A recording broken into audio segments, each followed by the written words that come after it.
Good evening and welcome to the live show. I still don't really have a voice, but that's okay. We'll get cruising. It's a little better than yesterday, so I expected to get a little better. But first, all information presented here is for educational and informational purposes only. It's not intended as financial advice. Always do your due diligence. How are we this evening?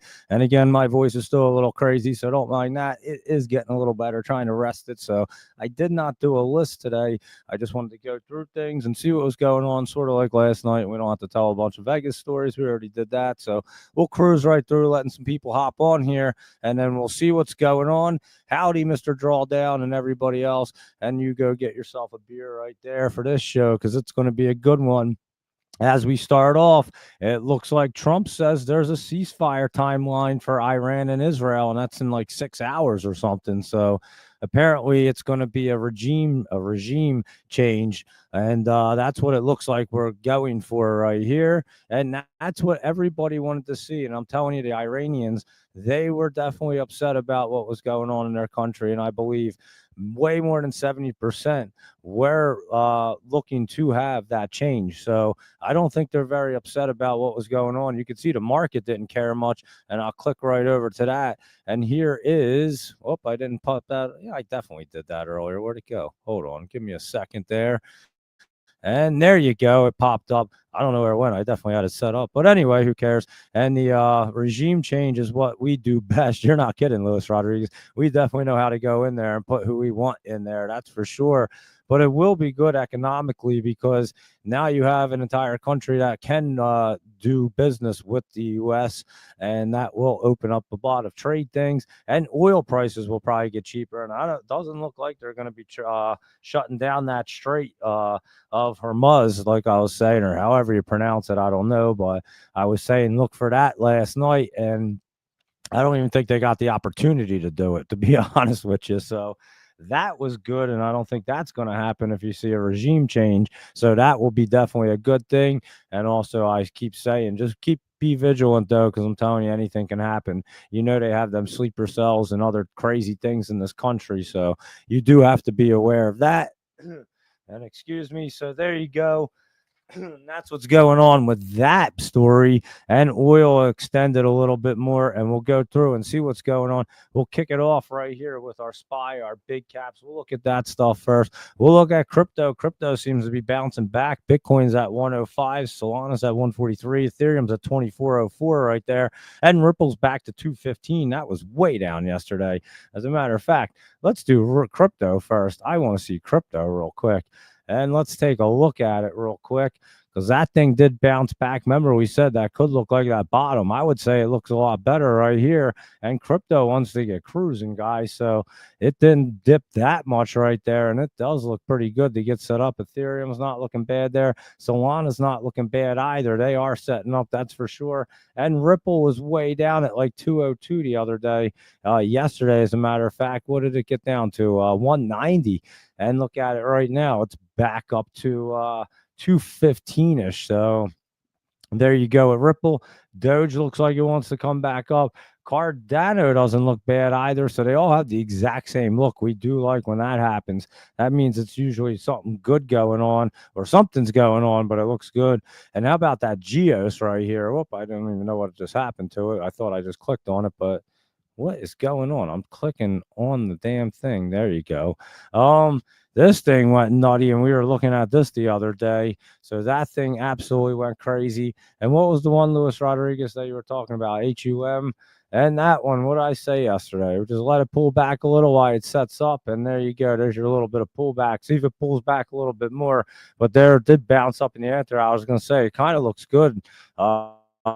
With that pullback right there, and I wasn't really looking at the after hours, but we'll keep an eye on it. It does look pretty decent right there. 237 and 236 open and close right around the same price and dipping down, so not looking bad for HUM. And let's see what else is going on right here. All right, we'll go back and do our SPY and our big caps. We did crypto first instead. So here we go. Let me know if you guys want to see anything. We'll go through the scanners. And again, I'm just going to try to go through the market, see what's going on, what we can find, and try to preserve my voice, Mr. Drawdown, because it's I lost my voice in Vegas. I just got back from Vegas last night, and it was a crazy time. Those of you that didn't listen last night, I definitely had a wild time in Vegas for 3 days. I lost my voice. Might have been the first time in my entire life I've ever lost my voice, guys. And I've traveled the country doing cannabis conventions and speaking like a maniac. So I can talk. You guys know that. For me to lose my voice, it's pretty wild. So it is coming back some, so I do want to rest it. So get it back for the rest of the week. And then we can really get cruising. And I'm telling you, the heat in New Jersey, guys. I know Luis Rodriguez is from around here. Holy cow, if you're on this East Coast and close to us and you have heat like this, it's not even the heat, it's the humidity. It'll freaking kill you, guys. It's like 100 degrees out there with humidity. I just came from Vegas. It was 110. And it was like nothing compared to what it feels like at my house right now. My house feels 10 times worse than what it felt like at Vegas. And it was 110. I actually enjoyed that hot, dry heat. I enjoyed it. It was nice. Today, holy cow, you couldn't go outside. You literally just soaked right through your shirt.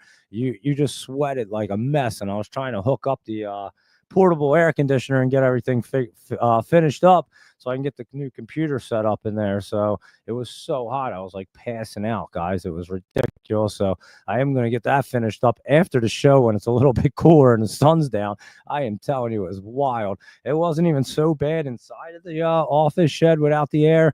It was just the fact that I had to keep going out in the sun, and it was just brutal. I'm telling you, it was so bad. So I don't know if anybody can deal with humidity, but yeah, I'll deal with hot heat any day of the week, but that humidity is so crazy. So those of you that are dealing with that, Mr. Drawdown said, come down to the South.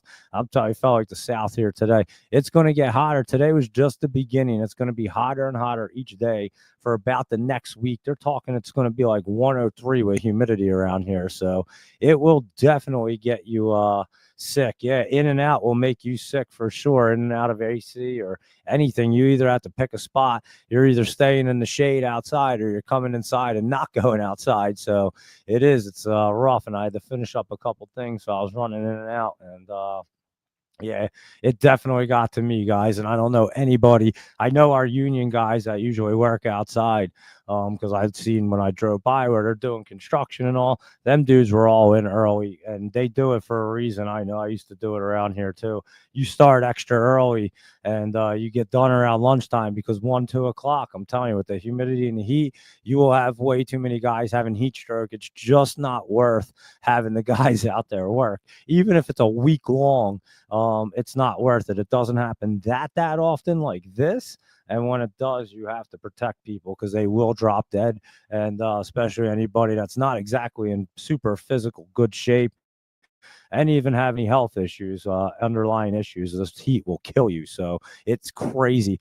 CFS said her dad is in NY, said it was 110 with the humidity, horrible for breathing. Yeah, I'm telling you, you can't breathe. It was 110 in Vegas. I walked outside. It was perfectly fine. And it was crazy because you don't even sweat in Vegas. It's such a dry heat that when you sweat, it just evaporates. I didn't even see anybody sweating in Vegas. And again, didn't even bother me. I literally soaked through a shirt. I wasn't even really doing anything out there, guys. It was so crazy. So you definitely have to be protected when you're getting in that humidity and that hot heat. So those of you experiencing that right now, I know what you're going through, so it is brutal. So stay safe out there, and we'll go and rock through the market now. But just telling you, I was trying to finish it up today, and the humidity and the heat was like just killing me out there. So I'm gonna jump off after this and go out there while it's nice and cool in the dark and finish that stuff up. It's plenty of light out there, but the sun's going down and beautiful sunset. If you didn't see what I just posted, I tweeted it out. Holy cow, what a sunset we had tonight. And I'm telling you, we'll probably have some beautiful sunsets this next week because it is going to be hot and it's not going to be raining anytime soon. So anyway, let's roll through and see if this market's getting hot because I think it might be again. And guys, I still thought it was hitting the 610 area before it dips down. I just knew that we were pulling back with this little conflict, and it looks like we're going to be ripping and roaring right back up. That SPY was crazy today. I don't know if you guys were listening to the small cap show. I saw a bunch of people on there that are listeners. Doge Mama 9, Winter Mute. I saw a ton of people. I just can't remember these all. And I appreciate everybody tuning in and checking it out. And yeah, that was a good show right there. I don't even know what I was going to say. I forgot what I was going to say about it, to be honest. Oh, I know what I was going to say. During that hour and 15 minutes that we were on that show, that market was it was way crazier than Vegas, guys. I can tell you that. And Vegas was off the chains. That market, we started the show. The IWM was down. It looked like it wanted to pull back, to be honest with you. And it didn't look so great. And I'll pull it up right now for you so you can just see why we're talking about it. And again, we're just going to kind of do a different show for the next day or so while my voice gets back to normal, and then we can roll through and do. But this thing was down, guys. It was down here. I'm telling you, it was at 207. I was talking about it on the show. It was definitely down. And the next thing you know, this thing goes ripping up. Now, I believe Iran bombed the U.S. embassy in, I forget what country, I just forgot which one, but they did bomb a U.S. embassy in one of the countries over there. And the market did pull back when it happened, but the damn thing went right back up immediately, like it never even happened. So it was quite impressive. And again, the SPY or the IWM was down. The SPY this morning when we were on at 7 a.m., it was down about 85 cents. It started ripping during that hour. 1 o'clock between 1 and 2 while we were on that show, the small cap show. And again, if you didn't hear it, you can check it out. It's got a replay. I tweeted it out, and I did see a ton of people on there, ton of listeners. So greatly appreciate that. And yeah, look at this thing. The SPY's still going nutty, guys. It was running up in the after hours some more to 603, and it's at its high, and it looks like it wants to get roaring tomorrow. So we will be keeping an eye, and I think we might see that 610 coming really soon. And I'll tell you what, we'll go through them now. These big caps, Apple right here had some pullback. It was up this morning a little bit, had a little pullback, and then I don't even know what I just typed in, but had a little pullback, and then it started to look really good again. So keep your eye on Apple, and most of these big caps and Mag 7 ones were up by the end of the day. Look at Amazon closing down like that, and then it looked like it pulled up in the after hours there and trying to straighten itself out. So we'll be keeping an eye on that one. Does have a little pullback. Well, Google did pull back there, but again, another one made some support line right there, and looks like it will get set up. It was pulling back yesterday. Remember, we thought it was going to. What a dip and what a recovery right there. So not looking bad for Google. And here is your Meta. Look at that thing recovering. So I do think they look way better. They had that little pullback with the conflict, and now they're getting ripping and roaring, and we could see a regime change real quick. So it is pretty wild. Excuse me, my throat's just a little wild too, but just not as crazy as this market, I can tell you that. Microsoft right here, guys, this thing faked me out this morning. I'm not going to lie. In the top for this long, coming pulling down like that, and then miraculously is up $10 today. I don't even know what's going on, Microsoft. What is going on over here? And I'm telling you, I thought that bad boy was pulling back this morning. I was talking about it, and I'll tell you what, that bad boy faked me out for sure. And I don't know, it might roll right through the MACD and start running even higher right now. It's pretty crazy. I'm not going to lie. And oh yeah, it was a U.S. Air Force base in Qatar. They shot a rocket at Iran. I thought it was an U.S. embassy, but anyway, the U.S. Air Force base in Qatar. That's where it was, though. It was definitely Qatar. And so, yeah, that did happen today. And oil's down. I think it's not even like popping so much. Well, we'll just look at these guys real quick. RBNE, that was up way more. Now they're pulling back because it doesn't look like that the conflict's so bad. And I know if you went heavy into oil on Friday, you were probably disappointed because they seem like they're coming back down. Even that EONR started to get great setup this morning. And now that you see this conflict ending, you might see this thing just pulling back here. We'll see if it'll want to roll off. But yeah, these charts changed around very, very quick right there. And again, we were looking at Microsoft. Let's look at NVIDIA. We're all over the place. NVIDIA looks like it wants to try to roll back up too. And I'm telling you, these charts are wild right now. These things are crazier than Fremont Street at 3 o'clock in the morning in Vegas. I'm telling you, it's wild what's going on. And here's Tesla, been running up and still looks good to get cruising right there, guys. Tesla looks amazing. And I think you're about to see Tesla fly. So there you go. And look at that thing. Look, that might be your pick of the day right there is Tesla, I must say. It looks gorgeous. So there you go with that. I'll run through the other big caps real quick. We'll take a look. Let me know what you guys want to see. I'll run through the scanners, everything else, and we'll just kind of see what's going on. We'll obviously be back on in the morning. I'm just trying to preserve my voice.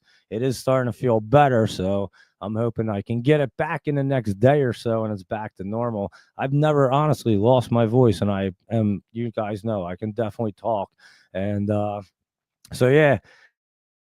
I have no idea. It was just that wild, I guess, and I was going pretty crazy out there. Not like anything wild, just staying up super late on Fremont Street and having fun with everybody. We were just having a good time, enjoying the time and not spending it sleeping, I must say. So anyway, let's roll through and see what the rest of these big caps that we look at. I mean, AMC is not exactly a big cap, but we do like it. It is on the Roaring Kitty list. It was pulling back. It doesn't look so bad right there, I must say. I got to see that over here on my TrendSpider.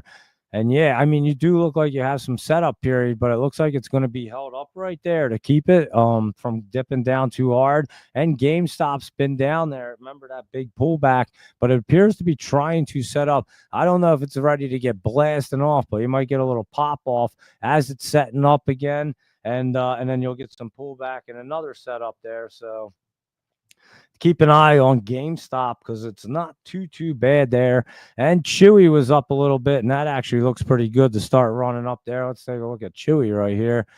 And here we go. And holy cow, oh my goodness. Luis Rodriguez just posted the Jersey heat map. That looks better than the I'm reposting it because it's way redder than the it's way hotter than the stock market map, that's for sure. Holy cow, that thing's crazy, guys. I'm telling you, it's wild around here. And the wife knows I had fun. She knows I didn't do anything crazy like that. I was hanging out with a bunch of dudes for the most part, and almost all the time. And yeah, I hung out with my buddy with Derek and Kevin and Louise. So if them guys are listening, big shout out to you guys. We definitely had a lot of fun. And again, we were more or less just having fun, people watching on Fremont Street, having some couple drinks. They were drinking. They were just like beer drinkers, drinking some beers and having fun. We weren't even sloppy at all. I don't think anybody was even really hungover in that heat, to be honest with you.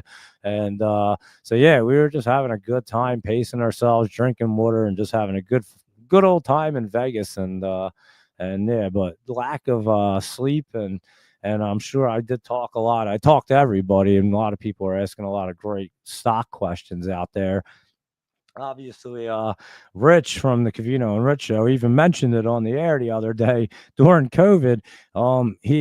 We made a bunch of money together in the market. I was giving them picks. He was talking about them on the air, and he even said it on the air. He paid a good chunk of his house during COVID through my picks. So he mentioned it right on the air at the broadcast. So, like I said, we've known each other for 20 years, and I'm friendly with them guys, and they're amazing dudes. But yeah, everybody wanted to know about the Dougie Fresh pick. So anyone tuning in, it was great meeting everybody. Trust me, it was awesome time out in Vegas with that crew. And like I tell everybody, and the guys on the small cap show didn't know I went to Vegas, so they asked. I kind of gave Cavino and Rich a free plug, but they deserve all the plugs. Trust me. If you check them out, you'll definitely love the show, and they'll entertain you, but also lock you in because they're just genuinely great entertainers, but great at what they do, but really great people. So if you are listening and we were out at the convention, it was awesome meeting everybody. I promise you, I did not meet one person that I was like, damn, I wouldn't want to hang out with that person. Let's put it that way. So that's how cool it was. Like you hopped in in an Uber with a group of people, and every person was cool. You're just like, hey, this is my name. It's nice to meet you. I'm from here. And then you just hung out with that person. Like it was like you guys knew each other. It was amazing. I'm telling you, it's an incredible community, and it's grown so big. Like I said, I've listened to the very first show, and I've known them since the first, basically right around the first month that they were doing it. I met the guys and have been friendly with them since. So I used to have that company, and I promoted a bunch of stuff on the show back in the day when they were Maxim Radio, and then followed them all the way through the years because honestly, the guys are the best in the business at radio. I promise you. I remember when me and my business partner Timmy went up there for the first time. We looked at each other and we said to each other, these guys are awesome, and we'll always probably follow them as long as they're around. And they're still around for 20 years later, doing bigger and bigger things. And like I said, I'm not saying anything out of line. They probably will be taking the Dan Patrick slot when he retires.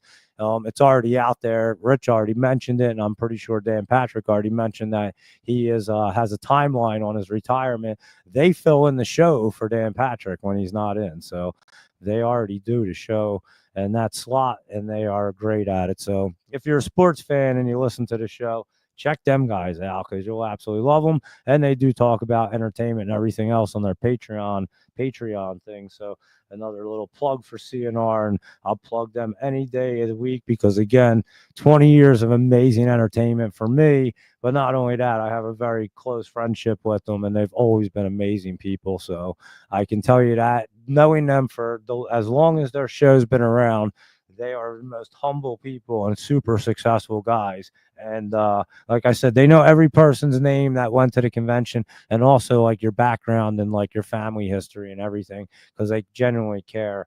And it's awesome. So, and like I said, I've learned a lot from watching their show for 20 years, making it interactive and bringing the listeners in. And you can kind of see what I do on this show. And I think it is a great formula. It's nothing that I made up. I promise you. I watch them do it, and probably everything that I kind of do on my show is probably a little bit of their like spin off because of I know they're the best at it, believe me. So I would never try to take credit because, again, I know that it is their style, and I'm honest, and you know that. So yeah, I know that their formula works, and that's why I kind of do my show the way I do. I'm not gonna lie, and I told you Rich used to tell me years ago to do a podcast about the market. So I finally started to do it, and he's listened, and he's told me he's actually enjoyed it, and that is a big an amazing accomplishment right there because they are literally that big in the industry. So awesome stuff. And yeah, we did have an amazing time, but I'm trying to get my voice back. And so anyway, let's keep on rolling. There's Chewy. And let's see what Unity's up to here because I saw that up a little bit. Looks like it might have bottomed. And I'm telling you, these things might be rolling here. Netflix was up big, and that thing is a monster, guys. I mean, I think I just like Netflix now because the stock's just so strong. I have to say, it's like over that 1200. It doesn't even want to break 1200. And it is very strong. And then these semiconductors look like they wanted to pull back, and they may get a reversal coming up, and we may see another run up right here. Because when you see them run down like this today, and even MU still in the top, but then they run back up higher in the after hours, they take that dip. You almost kind of feel like they might be popping up again, but we do have to watch these things because you do have that red look there with earnings. When were the earnings on this today? And that they come up in 2 days. So what's that? Wednesday the 25th. So yeah, 2 days away. Now I might not mess with that with their earnings in 2 days. It looks like it might be topped out, but the rest of them look like they could have potential here. TSM right here. This one wants to bounce back up. It was coming out of the top, and it looks like that 20 could hold it up right there. And I was looking at most of these earlier. AMD, look at this bad boy. Still running up there. Probably going to keep running up. And QCOM still running up. We thought it was bullish. Probably a great opportunity right there. INTC right here. This one is not looking bad to try to get set up. I don't think it's ready to blast off just at the moment for INTC. But it is getting set up right there. It's not looking bad. It looks better than it did the other day.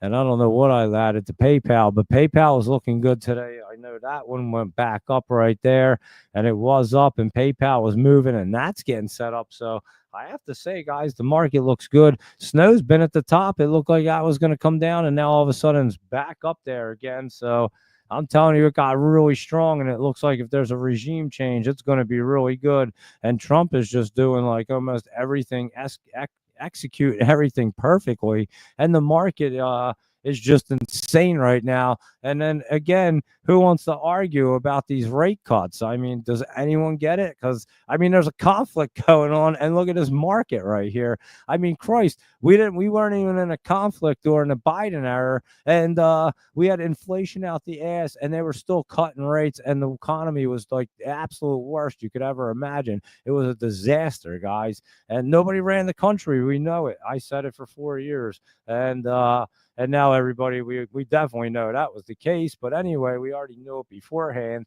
And yet, what is this argument? Please, somebody tell me. I just don't get this argument where these rates are not being cut down. I mean, I don't get it here. So anyway, PLTR, Palantir, look at this thing. It's going over its all-time highs right here. Sophie was setting up, and it started looking even better at the end of the day. And Mara, remember these guys were trying to get set up. They were pulling back. They're getting set up right there, guys. So, I mean, that might have been the quickest conflict we've might have ever seen in our entire lives. And we just we obliterated Iran's like nuclear facilities. And now they're switching regimes, and it looks like everything's already over.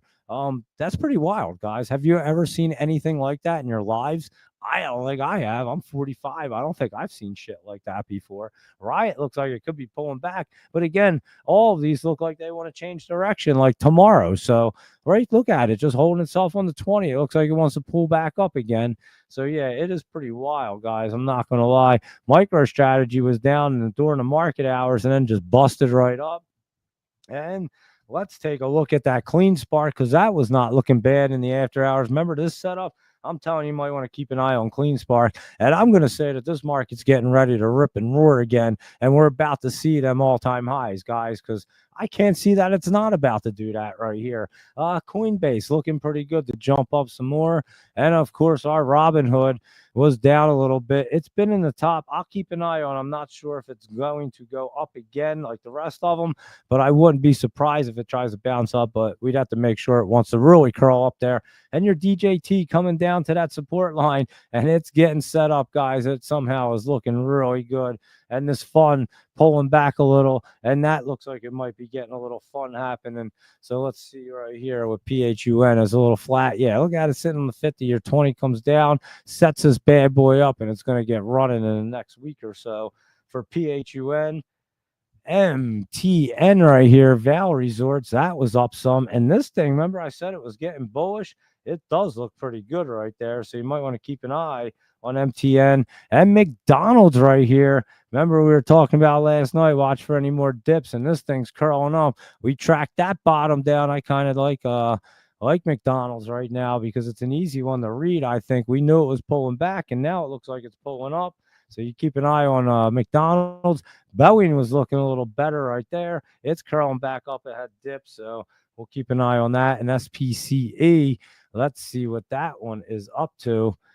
It's just kind of hanging out. It looks like it could have a little bit of pullback in it. SPCE, good old space. IBM running up big today. Remember, we were saying this thing looks great, and it is just going crazy there. IBM, sort of like Microsoft. So I thought Microsoft was going to be coming down. We're going to have to wait for that bad boy again because that thing just I was looking at this morning to go buy that ETF. I was like, all right, let's see if this thing really wants to pull back. It never even really pulled back. It like market opened and it started to look pretty good. And I was like, damn, that thing, is it going to reverse? And then again, they bombed the embassy or bombed whatever the hell they bombed today. Things pulled back. And then that thing just went up like $8. I was amazed. I was like, holy cow, that was crazy. So yeah, wild stuff right there, I must say. And there you go. Disney. I thought it was pulling back. It looks like it wants to, but Luis Rodriguez, be careful right there because it is holding up on the 20 and you might get a little pop up. So I mean, this market turned around really quick. And again, I don't think I've ever seen anything that fast, except Mr. Drawdown said his divorce was similar. So there you go. But yeah, I don't think I've ever seen anything this crazy or fast before. The bombings, and then all of a sudden it's over. No conflict ever ends that fast. I just don't remember one that quick.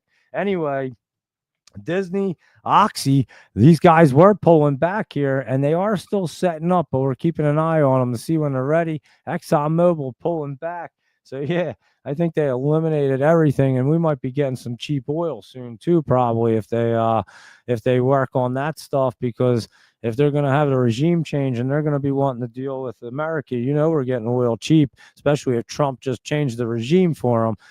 Israel and America are getting oil cheap over there. So that will be a fact. I could tell you that right now. And here's Nike trying to curl up.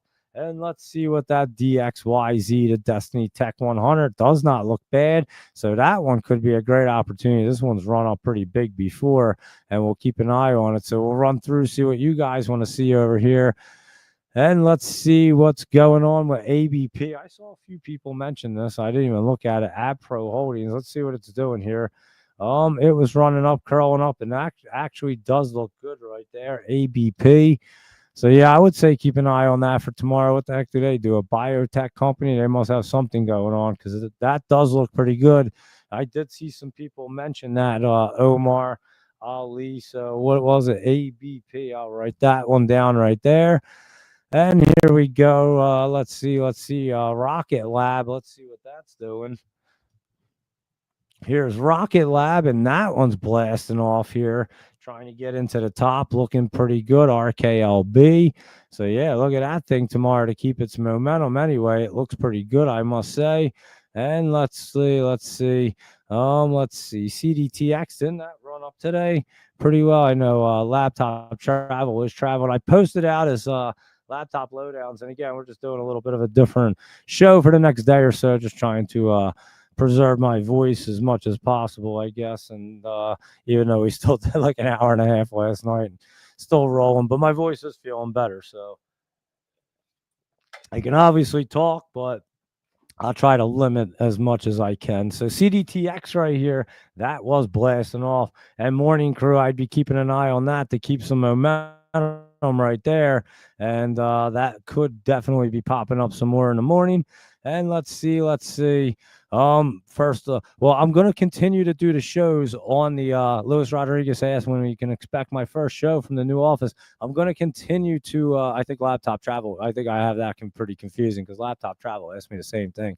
I'm definitely going to continue to shoot the shows downstairs, because I have the studio set up and it's perfect lighting, perfect for everything.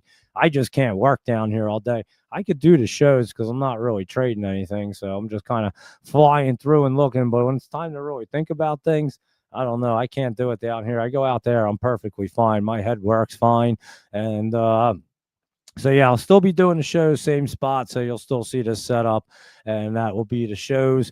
But during the daytime, I'll be posting like crazy, and maybe I'll do like some reels and stuff out in the shed office, because I do have a pretty cool little setup spot to do things like that. But I do have the that's the problem down here. I don't want to mess with any of the lighting. I wish I would turn the camera around, but it would mess up it would get all screwed up. But I'd show you what I have. And yeah, I had to put like kind of like these like shades over the lights on the ceiling, and it took so long to get the lighting right down here for the videos, that if I try to mess with it any days, it's so hard to get it back to being like right again, that it just was never worth it. So it almost has like this dark kind of feel down here just for all the videos, and I don't know why, because they usually need a lot of lighting. But for whatever reason, in this basement, the way the lights all reflect around and off I think it's the monitors, to be honest with you, because I have two monitors, big ones right here, and I kind of feel like it might be. I do know it's that, and I even have them down, like the lighting as low as possible.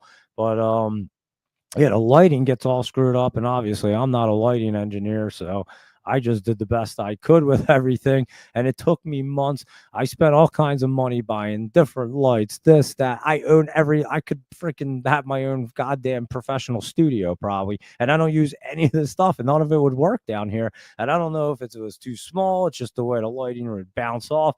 I don't know, but nothing would really work. And then finally, when I got this background right here, and I redid it at New Year's. If you guys remember, those of you that have been watching for a while, I redid it right around New Year's or the holidays. I decided to rip it all down and redo it. And it was like this dark gray before. And once I redid that, the lighting was like way better down here and everything seemed to fit right. But yeah, I just kind of looked up at the lights because like I said, I have them kind of covered. And but yeah, it's just it took forever to get the lighting right. And I had asked a couple guys that I know that know video and stuff. One of my buddies even stopped by and he was messing around for like 2 days over here. And he's like, man, I don't know why the light and everything just bounces so weird on your basement. I'm like, I don't know either, but it's whatever. I think because the steps are open and it bounces off the walls and it just bounces a little bit too weird in here. It's whatever. I don't care. But yeah, I do have it set up pretty well now. It's good enough anyway for shooting videos for what we do. And so I do like it. And for me to mess with the lighting, it would drive me insane if it got messed up for the videos. It literally took me months, guys. And I mean, like, when I say months, like almost probably a year, maybe even more than a year, and buying all kinds of different lighting and this and that and everything else. That's how hard that shit is to get right. So, and watching YouTube videos, and I even have the 3-light system and like all the different things. I've tried it all and spent hours and hours and hours and all kinds of money trying to get it right. And then finally, this setup works. So I'm not messing with it at this point, not until I just like build a straight up real studio, and that's all it is. And maybe I'll do that next time, but not right now. Now it's time to build big accounts. So that's what we're going to be building. And so, yeah, I'll be shooting the studios. I'll be shooting the videos down here. And I think the sound bounces a little bit too much out there, but I probably will do the, if it sounds all right, I'll do the small cap show from out there. Cause again, it's just on the X spaces and it's perfect. And so yeah, if it sounds all right on there, I'll definitely do them kind of shows. But video content, I'll still be shooting down here in the house. So that's what I'll do. I'll shoot the morning show. Excuse me. And then I'll just go right out into the shed office, and that way nobody can bother me. And then I'm just going to work. So that's how it's going to go. And yeah, so, but yeah, I should have it totally 100% set up tomorrow. Like I said, after the show tonight, I'm going to go out there and get everything set up. It was just, I did a ton of work. And honestly, guys, I mean, I probably did like, and I don't work that fast like I used to anyway with my brain injury now, but holy cow, I felt like a slug out there. Like I could barely get anything done. It was almost laughable. It was like you just couldn't work and do things. It was that hot. Anytime you moved, it felt like you were just going to sweat and pass out. So yeah, like everybody was in their pools. Let's put it that way. And all the pool water is like bath water already, because the temperature, once it hits like 100 degrees, it heats up them pools so fast. And so yeah, even the pools are warm now, but it's all good. It's still refreshing. Yeah, my neighbors are all in the pool today hanging out. So there you go. So yeah, that was that. But yeah, I'm going out there to enjoy, and I'm going to hit some golf balls around tonight too, because I haven't hit some golf ball. Well, I did put some at the Atomic Golf, but I haven't been putting lately, so I want to go out there and hit some balls and putt. So yeah, I'm going to do that. But anyway, let's get back to the market. CDTX right there, and I'm saying watch that bad boy in the morning. So there you go with that one. And Los Rodriguez, a dormer fridge. What's is that? Oh, I actually, dude, I literally have one sitting right next to me. That's it's unplugged and empty. I was thinking about putting it in there, so I could keep some water cold, and I'll see how it goes. Because I do like to get the water from. I was already thinking I might just order another Great Bear dispenser and one of the Deer Park dispensers and put it in there. That's what I was thinking. And so yeah, I may actually do that. And because I got plenty of outlets and it would fit in there perfect. And that's all I would really need: the air conditioner, the portable air, the heater in the winter, obviously, and then like my and then the water thing. I'd be perfect right there, and then I have everything set up. So yeah, I'll pretty much be ready tomorrow. But I honestly did think about that. I have one of them dorm fridge that's not even being used for anything, just sitting down here. I used to have rabbits back in the day. I had rescued some rabbits, and then if you put them together, they mate like rabbits. I'm not going to lie. So I had rabbits for like a decade. I had a rabbit, and these things were outside rabbits. They were white rabbits, and a couple were albino, and a couple had some black spots. But somebody had let them out. Someone had them as pets, I guess, and let them out. And they used to just run around our neighborhood for years, and then everybody would feed them, and then all of a sudden they were having babies all over the place, and then the hawks kept coming down and grabbing them right in front of us. Like, they would literally just come down in the morning and grab these babies out of the hole. It was crazy. So I took like 4 of them out because we watched one get scooped up and taken away, and me and my neighbor were like, oh shit, that was wild. So I was like, well, let me take these guys, and then I rescued these rabbits, and literally had rabbits for like a decade. I built you're not I'm crazy, but I built like a 2-story house for these things, thinking that I could house them all together. I even had some neutered. I had one that lived in the house, Mikey. He was trained as well as a dog. I'd take him to the vet, and if I like just snapped my fingers and called him, he'd come out of the cage. He'd go back in. As a matter of fact, I used to let him hop around on my deck while I'd work out back, and he wouldn't go anywhere. So yeah, I literally trained a rabbit to be as well as you could train a dog. I'm not even kidding. He was the coolest animal ever. One of the coolest pets I've ever had, and I've had a lot of pets, dogs and stuff. I love animals, and training them is fun too. But anyway, yeah, you can train a pet, you can train a bunny almost as well as you can train a dog. They're really cool. I have a tortoise now. A tortoise is pretty cool. He like climbs all over. He's a pretty cool tortoise, I'm not gonna lie. But anyway, let's get back to this and see what you guys want to look at. And yeah, that's my pets. But yeah, I do have a dormer fridge, and that's why I have one, because I used to keep the rabbit's cow in the fridge. That's where I was going with it. And obviously I don't have the rabbits anymore. They did pass away. But yeah, one of them had lived, I'm not even kidding, they were outside rabbits.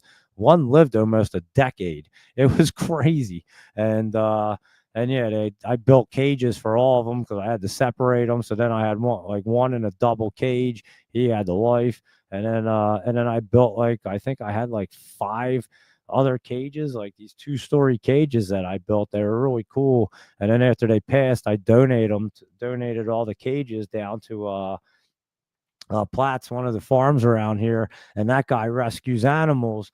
And I always go down there. It's a great nursery, and the people there are awesome. So I asked the owner, I was like, "Yeah, you want these cages? I have a bunch of them. They're really well built, and you can use them." And he took them all, and he said he uses them all.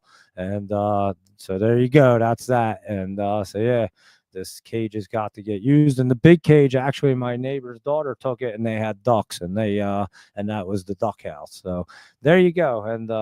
And their granddaughter always comes out over and hangs out with Dougie all the time, and comes over. Valerie's such a sweetheart. She sees me and she always wants to come play. And so we let Valerie over all the time. So yeah, it's good stuff. But yeah, that was my rabbits and why I have a dormer fridge. Anyway, good stories, huh? And here, we'll go through this and get cruising here. I always have crazy things happen in my life. I'm telling you guys, it's always wild. Anyway, BANL, oil and gas midstream. Now I'm curious to see if these oil and gas companies, because the equipment companies were the ones that were doing so well, and this is a midstream one, and this doesn't look bad right here, BANL. So Mr. Drawdown, that doesn't look bad. HSDT right here, Helios Medical, I know it was beaten down. That one's curling up real good. Let's look at it. HSDT, we might have to keep an eye on as well. That is looking really good. So let me add that to the list right there, because that is a good one, I must say. And Bren Miller, let's see what that's doing. BRNG right here. Well, what is it? BNRG. There you go. BNRG. And let's see, because it was reverse splitting. It was splitting the other day, Friday. So today it looks like it ran around a little bit, and it could get that roll off. Let's see what it looks like here. Bren Miller. We'll have to look at it. Look at that. 1 for 5 reverse split. And I think people are still banking, and even we thought we were going to look good. All these energy and get oil ones getting flying because of the conflict. But if the conflict's going to come to an end, and we're about to get oil cheaper and work with Iran, then these bad boys are going to be dipping down because they were setting up the run, and that could be a little bit wild right there. So we definitely have to keep an eye on them for sure. CURR, that was trying to run up. And I know you were watching this. That's a good run up to the 50 right there. So nice pop on that. Hope you caught them profits up there. It does look like it's still setting up, but that is a nice run up to catch them profits. And CURR hit, but we'll announce reverse split in next week's. So yeah, that's what I'm saying. Just it ran today, nice hit, and then wait for the reverse split right there if you think they're going to, because that's what I would be looking for. And let's see. And Estee Lauder right here. EL and ELF. EL just keeps going higher, guys. And Estee Lauder keeps going higher. ELF looks good to kind of curl back up there. So EL, though, that looks really good tomorrow. Keep an eye on Estee Lauder. And Big Bear right here. Let's see what they're doing. That does not look bad either. And honestly, I looked at this right before. It's so funny. I looked at this before the small cap show, and it had that pullback look, guys. It was down here. I know for a fact because I remember looking at it.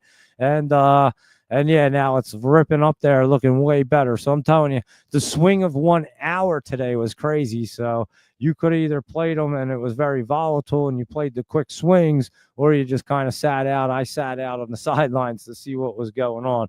After I saw Microsoft run up like that and I thought it was going to pull back, I went, whoa, I better just sit here and see what the hell's happening today. And sometimes that's perfectly fine, guys. You don't have to trade every day to do well. You got to make smart trades and lock in your profits to do well. That's what you have to do. So if you don't see a smart trade, yeah, just sit back and wait for one to come your way. And that's what I kind of did today. I didn't like the way it was looking.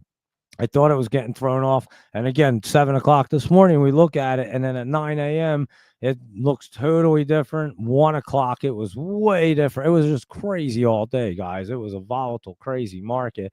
And Emp, he did ask today on the show if the market was crazier than Vegas. And I was like, yeah, it had to have been, dude. Because and Vegas was crazy. But this market, I've never seen the IWM be down like that in the beginning of the show and then be up at the end of the show. The way that thing was running, it ran up like over $1, and then the SPY was all over the place. Everything was all over the place. So it was pretty wild. I'm not going to lie right there. And let's keep on looking and seeing what you guys want to see. So yeah, we'll hopefully have a better idea tomorrow. And again, maybe it'll have that regime change and that kind of announcement. But there is a ceasefire announcement Trump made. And so we'll see what's happening with all that. And again, that could make the oil prices obviously pull back because they were getting ready to soar up on the news that there was a conflict and obviously problems with oil. So VOR, this one looks pretty good right here. Yeah, that doesn't look bad for tomorrow to continue to run up, guys. So keep your eye on that. Luis Rodriguez gave us that. SPTN right here, Spartan Nash Company. Not familiar with that one, but look at that big jump. That's a food distribution, if I could talk, SPTN. And yeah, that does not look too bad right there, guys. So might want to keep an eye on it in the morning, especially. I mean, that's a pretty big run up, over 50% right there, but not looking too bad. And stocks jump beyond oil when U.S. Qatar base attack. Yeah, I mean, that's what they were all like crazy running around there. That they pulled back, and then all of a sudden they just catapulted up really quick. It was a really fast turnaround. And what is that one? GCT, is it? GigaCloud. What was the other one we were looking at? GC or something, or GT? No, what the heck was that other one? Luis Rodriguez had 2 letters. I think it was Aerospace and Defense. GD. That one, GD. That's what it was. General Dynamics. That's what I wanted to look at because that was curling up. I took a look at this today, and that did not look too bad right there. So you might want to keep an eye on GD right there. And not sure what was GTC. Or were you trying to, what the heck were you looking at? Is that the grayscale or something? I'm not sure. Let me know what that one was. And NKTR, let's see what that's doing. Oh, hold on. Here we go. Nectar Therapeutics. And that does look pretty good right there, guys. NKTR. NKTR. And yeah, look at that blasting off 860 or 8. Yeah, maybe I can see 965 to 1337, and now it's at 835. Oh no, that was the low, and now it's at 1291. Don't mind me, I don't even know what I'm looking at right now. It's at 1291 right now, and it does look good. Some good nectar right there. So keep an eye on NKTR as well. And let's see what else is going on. Boom, boom. Let's see. Arm right here. Let me see what Arm is doing. That one was setting up and it looked strong not long ago, and it's still running up there. So I'd say Arm continue to stay strong. Luis Rodriguez and IBO. Let's see what IBO did right here. Impact Biomedical. And I'd say that had a really good day there, 344%. I hope you got into that CFS. That would be awesome. I honestly didn't even see that one. So there you go. Look at that. That's a huge popper, and I completely missed it. Probably because I was dropping dead out back from sweat and the humidity. Holy cow, it was nuts. I'm telling you. Never. And tomorrow's going to be even worse. I can't believe it. That's why I'm going out there tonight to get shit done, because I can't imagine it being worse the rest of the week. I just want to go back to Vegas. I'll go work in the 200-degree heat in Vegas. It'll be perfectly fine. No, 110 in Vegas didn't feel anything like it. I'm telling you, it was like it was perfectly fine. They say I'm sure it gets into the 115, 120s, not so fine, but 110 perfectly tolerable. I'm telling you, without humidity, it wasn't too bad. Humidity, holy shit, you can't do anything. Anyway, IBO. Yeah, that looks really good right there. It did look like it pulled back a little in the after hours, but nothing too crazy there. So I might keep an eye on that one tomorrow. IBO. That was a great one. CFS. And let's see what's going on. Let me see. Oh, some new wall art there, and highly recommend Full Spectrum light bulbs. They make a huge difference on your overall health. I'll have to check them out. Are they like cannabis full spectrum lights or something? I have grow lights. I don't use them, but I have everything from setting things up for people and being consulted and stuff like that. But anyway, I don't grow anything. I don't even have time to do that. Like I tell you guys, that stuff takes way too much time and effort. So there you go. And Luis Rodriguez said his block is full of rabbits and foxes. We must live in the same neighborhood, dude, and we definitely don't. Because I'm telling you what, we have a huge family of foxes as well, and they keep cutting down all the damn woods to to build more roads around here. Like we need another road in my town. It's insane. So yeah, you end up getting foxes in your backyard, and then you got to watch out if you have small dogs or your cat goes outside. Them things will tear them bad boys up real quick. I walked out there one day, and I didn't know what the hell was in the middle of my yard. It was definitely a fox just hanging out, and I was like, thing was cruising, dude. I was like, what the hell was that? So of course I go out there and look, but that thing was already long gone. And then my neighbors were like, yo, did you see that fox last night? And I was like, that's what was in my yard, because I didn't get a good look at it. As soon as I walked out on the deck, he took off, and it was quick. So I knew it was something quick, and I was like, what the hell was that? And yeah, it was a pretty good sized fox too. I was like, and then they said they've been finding dead rabbits torn up from the foxes. So yeah, that's you find rabbits, you'll see some foxes too. They get some good dinner right there. And so yeah, that's crazy. A portrait of Jamie Dimon would look cool in the new office. That would be pretty cool, huh?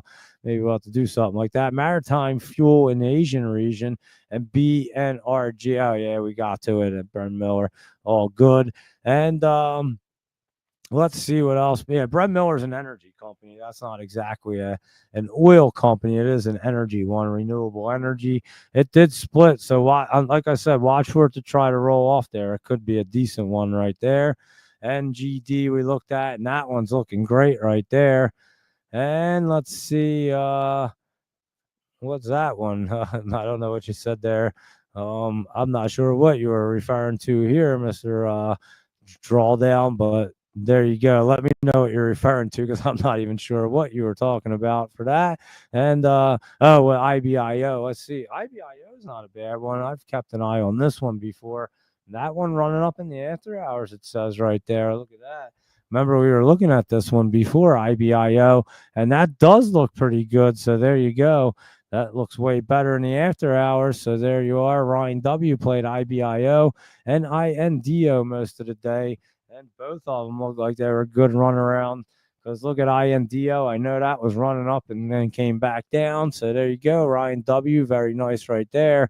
And then IBO trades right there. That one did pop up 300. I mean, I wasn't even looking at it, to be honest with you. I'm not sure if I would have seen it the way it pulled back. Not sure what the hell they had go on. Something. Dr. Ashley's Limited and Impact Biomedical Inc. announces a strategic merger. So I'm not sure if I would have seen IBO right there, but obviously it was hopped up on the scanners, I'm sure, and it was probably a good momentum play. So I probably would have saw it there. But I honestly missed it completely. So I guess you don't see everything, but there was IBO and it did jump up way big. And no problem, Ryan W. Thanks for hanging out here. And let's see. What else is going on? Yeah, foxes move like a dart. You're not, I mean, this thing, I'm telling you, I walked outside, I flipped on the light and opened up the door, and this thing like looked like it like levitated out of my yard. I'm not even kidding. I was like, what the hell is that? And you could tell it was like cat like look, or it was an animal at least, but the thing was gone so fast. I had no idea what the hell it was. And then my neighbors, like I said, and I even looked on the camera and I couldn't even tell because it'd come in my yard so fast. And then I guess I just happened to walk out there at the right time and boom, that thing was gone. It was crazy. So let's see. Let's see. Holy cow, this is my buddy Ray. No way. Oh, I gotta click on your thing. If this is really the Ray that I'm thinking about, and invests in tech stocks and seeking industry disruptors like AI, robotics, and battery storage, and Palantir still has a good future ahead, LTM, and I definitely will hit you up. Shoot me a message there, Ray. Shoot me a message on YouTube, as a matter of fact, and I'll get in touch with you. I'm pretty sure I know exactly who that is there, so definitely hit me up on YouTube and I'll catch up with you on there. And LTM, let's see, what is this one? That one looks like it's just pulling back there. I'm not even sure what that one is, but we'll have to keep an eye on that guy right there. That's for sure. Let me see, LTM. That looks good in the after hours. See, it does fuck you up right here, and I don't know why it didn't really go up too much more, but has that little curl up, but this looks way better in the after hours here. So yeah, I might have to take a look at this one. I don't even know what it is. Airline Group One, LTM right here. So we will keep an eye. If it gets up over that 20, it will be a decent one there, 38.34. So look for that right there. And let's see anyone getting in on that INDO dip thinking Iran will and that's what I was saying. I don't know if they will. You may have a regime change going on right here. This does look set up. I'm not going to say oil and gas doesn't look set up, but I do think you have a little pullback. So watch for that 413 area because it could come down to that support line right there with that little pullback.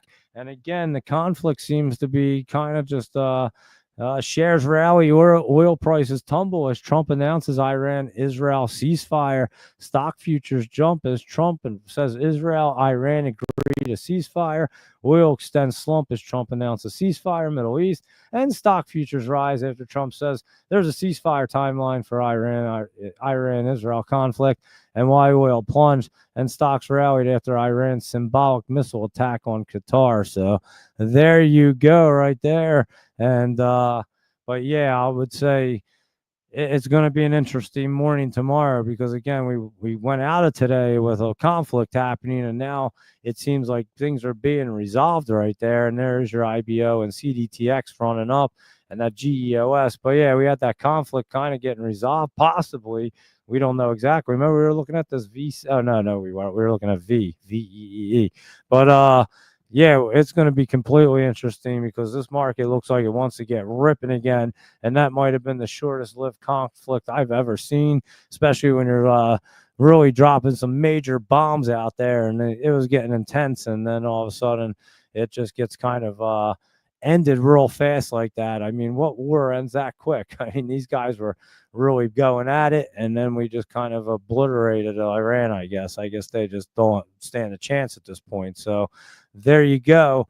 And let's see any good laptop. I I did retweet out the thing right there, laptop travels list. I'll look at it. I didn't necessarily go through it tonight, and I was trying to save my voice so for another day or two. So I was gonna kind of just rip through what you guys wanted to look at. I know he has some great ones. That's why I did post them out there. I'll look at them in a little bit, and I'll let you know which ones I like. I'll post about it. How's that? So I don't have to go through like 15 plus stocks right there real quick, because that will definitely tear up my voice a little bit. I'm just trying to keep it so it will last the rest of the week and come back for sure.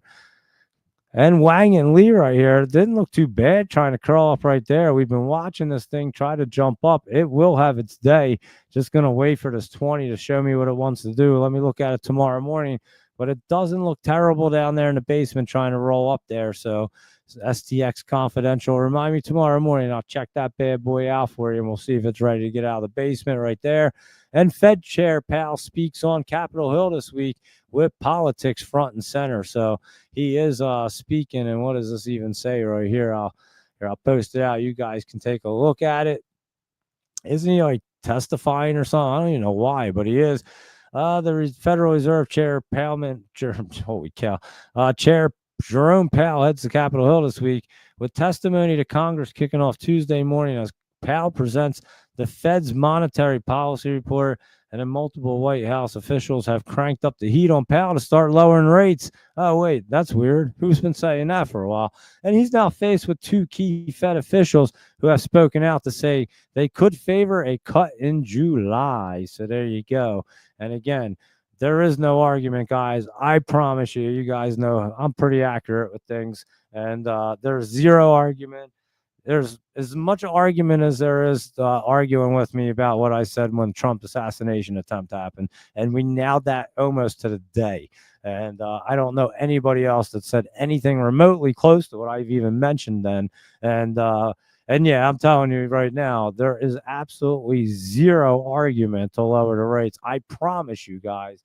And I know people are like, oh, well, you know, it would be bad. No, I'm telling you right now, there's zero argument. They would have never lowered them right before an election if it wasn't politically motivated. I promise you guys, I know what I'm talking about with that. And so, yeah, the heat must be on, I'm telling you, because there is zero argument. And then you got this conflict just ending like it never even started. But yet we're going to end up on top of the world because they're going to change they're going to have the Iranian, is going to change hands, and then they're going to be able to work with the United States and Israel now. And you're not telling me, I mean, come on, guys. It's ridiculous what's going on. It's totally politically motivated. Look at these things. Look at this Bread Financial Holdings. This thing looks like it's got some bread in it left. BFH, I don't even know that thing, but look at that thing tomorrow, guys. That's looking really good. And Lemonade, I know that's an insurance one. We looked at it yesterday, and it was running up, and it does look like it wants to run up a little bit more right there. And what is Kroger, right? KR, yep, and that's running up a grocery store, and that looks like it wants to continue its way up there, KR. So definitely keep an eye on that early in the morning as well. Thank you, Luis Rodriguez. And yeah, there are some good ones. And like I said, there's a couple too many, but I will just jump through a few because I'll pick out a couple from the laptop travel list. There's that AREC as that. Just a little bit of pullback. We'll keep an eye on that bad boy and see what it wants to do. What's MG? That's not looking bad, guys. Keep an eye on that one. And it's EONR looked great today. And then big pullback right there. And how about JNUG? If I typed it in right, you guys would get to see it because it was up today and then it pulled way back in the after hours. And that's weird. And UVXY was up today and then that pulled back right there. NCNA right here. And let's see, because that was really getting set up last week there. And then it started to pull back. It ran up, pull back.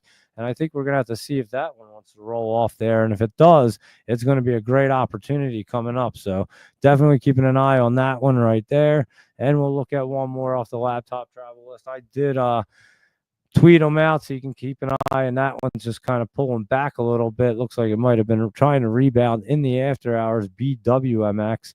And so there you go. And that is majority of the list right there for his. So there you go with them bad boys. And let's look at SVRE and see what that Saver 1's doing real quick. It was up. It recently split. it's trying to set up there. I don't mind that one real quick. Let's see, Saver 1. And yeah, keep an eye on that one. That one could have potential. We'll definitely look at that one tomorrow and see what it wants to do. And what's AMDL doing right here? Isn't that the AMD ETF long? And there you are. It certainly is. And it probably was running up there. And it's getting to be topped out. And again, AMD, we were super early on and had liked it. And there you go. It ran up. That's for sure. So that was your AMDL. Not looking too bad, but you were better off getting in when we were talking about it before. That's for sure. And let's see what else is going on here. And I think I got to just about everything. And let me just make sure I got to everybody's messages here. And let me see. Let me see. Hold on. There's a bunch of stuff. It looks like Laptop Travel hopped on. And so let me take a look. And the VIX and the UVXY and Laptop Travel is somewhere above the Pacific right there. So I hope you're having some safe travels. And let's see what's going on with the UVXY right here. And that bad boy is kind of pulling back. Let me run in here and see what our futures look like. As a matter of fact, here is our VIX, and it did get red at the end of the day. I did see that. And yeah, look at that thing. It did pull back. It was running up looking great, guys. And now it looks like you're going to have some pullback. So I do think we might see the SPY get right to that 610 right now, 603. Looking great, guys. So I would be keeping an eye on it. That's for sure. And let's see. And Laptop Travel, his list is posted. And he always posts his laptop lowdown watch list. He posts at 3 a.m. on New York Eastern Standard Time. He always posts that, tags me. So pay attention to that list because it's always good in the morning. You know that. And we did just go through a bunch of the other lists from tonight. Powell may cave in to Trump. He saw what happened to the other dude in Iran. And Khamenei, right, or whatever his name is in Iran, when they challenged Trump. And I'm telling you, I don't even see what the argument is, but yeah, they should. He probably should cave in to Trump because Trump is not screwing around, dude. I mean, look what he has accomplished. And since he's gotten in office, I mean, it's absolutely insane what's going on. No other president in the history of the world has ever fucking done what this guy's done. Not only did he snap his fingers and make the market do whatever he wants, he's completely ended a war. He's done whatever the hell he wanted to do in the whole world. I mean, globally, he's basically just taken over and is like, I am the big dog and I'm going to do and you guys are going to do what I say you're going to do. And, yeah, the only one he hasn't gotten into shape yet, and I think his shape's about to get whipping, is Putin. I think Putin's about to get whipped into shape next. So this might have been a little wake-up call for Putin. I'm not going to lie. And because I don't think Trump's going to be messing around too much. He's already warned him once or twice to, he better get in line. And I don't think Trump's playing games. So you may see Putin get lined up real quick. And if not, he may be out on his way out the door too, because you guys see how we make countries revolt. Guess what? They'll assassinate Putin like that. And he'll be done in a moment's notice. And if they assassinate him, his family will not be taken over. You know that. So he's lining it up for his daughter, I believe, to take over. And if he gets assassinated, she will not be taken over. They will be heading for the hills because they will be getting assassinated too, or they will be getting people running after him. Let's put it that way. And Putin is probably the richest man in the world, but hey, money isn't going to do everything for you when you're not in line with the rest of them. So it is pretty impressive right there. And yeah, it's kind of crazy. I'm not gonna lie. We've never seen anything like this. No other country or president in our country was willing to do what he just did with Iran. Let's put it that way. These people are over there making nukes, and I'm pretty sure they're pretty crazy guys. And what's going on? I mean, they did fund the October 7th massacre in Israel, or Hamas and all that. They completely funded all that stuff too. So I mean, to say that they weren't making nukes, you'd probably be insane. And yeah, they were going to definitely launch some shit. I'm sure they weren't even going to think twice about it. So that ended real quick, and pretty crazy stuff. I'm not going to lie. And so we will be taking a look at it. That's for sure. And Laptop Travel said he's on a major trip right now, so struggling to keep up, but he's going to check the agent stock charts and the upcoming IPOs. So appreciate it. And is what on YouTube or to social distancing. I'm not sure what was this in reference to there, Mr. Drawdown. I'm not exactly sure right there. When I was talking about the Trump assassination call, that is on. I did that on Spaces back then. I was not doing the videos just yet. We were still doing Spaces, and we went through aerospace and defense. There's a really good video, and I'd gone through AVAV. It starts out right there with AVAV. We look at it, I'm like, holy shit, that thing's set up. Something's definitely going on. And then I just basically spell it out that our country's about to be under attack, and you better be paying attention real soon. And then I said that Sunday night through Thursday morning or Friday morning show. And Thursday night, I really spelled it out. I think it was Tuesday night or Thursday night. I really broke it down, what was kind of going on. And then, boom, that Saturday, it went on. And, yeah, it was pretty wild. I'm not going to lie what I said. And then you go back and watch what happened. And that was the point and moment in history after 20 plus years of looking at stock charts and being fascinated about watching the money move, the money trails, and seeing how these things work.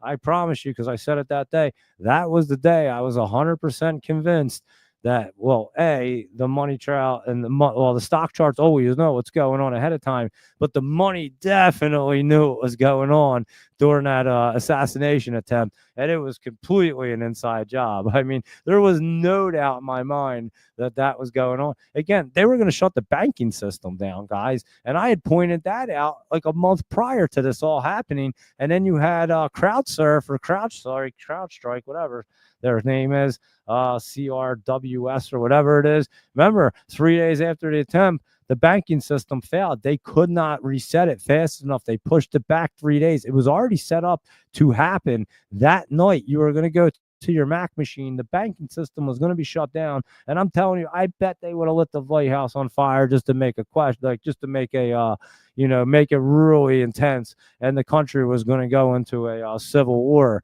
And there was no doubt about it, 100%, because the only reason they could have kept the power for the Democrats was to do that. And if you have a civil war, you're not changing power, especially when you just assassinated the guy that's running the polls. I mean, who was going to get in there? J.D. Vance at that point? I don't think so. Not when you have a civil war going on. So that's what was about to take place, and Trump happens to move his head, and it hits him in the ear. So I'm telling you, I spelled it out before it even happened, the guys.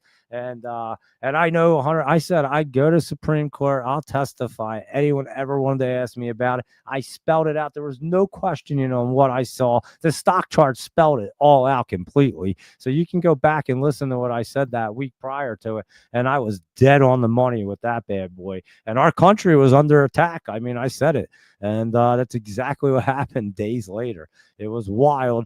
And so yeah, kind of crazy stuff right there. And but yeah, that was the moment I knew for a fact 100% that the money always knows. Again, the money knew when 9/11 was happening, guys. So it's kind of scary.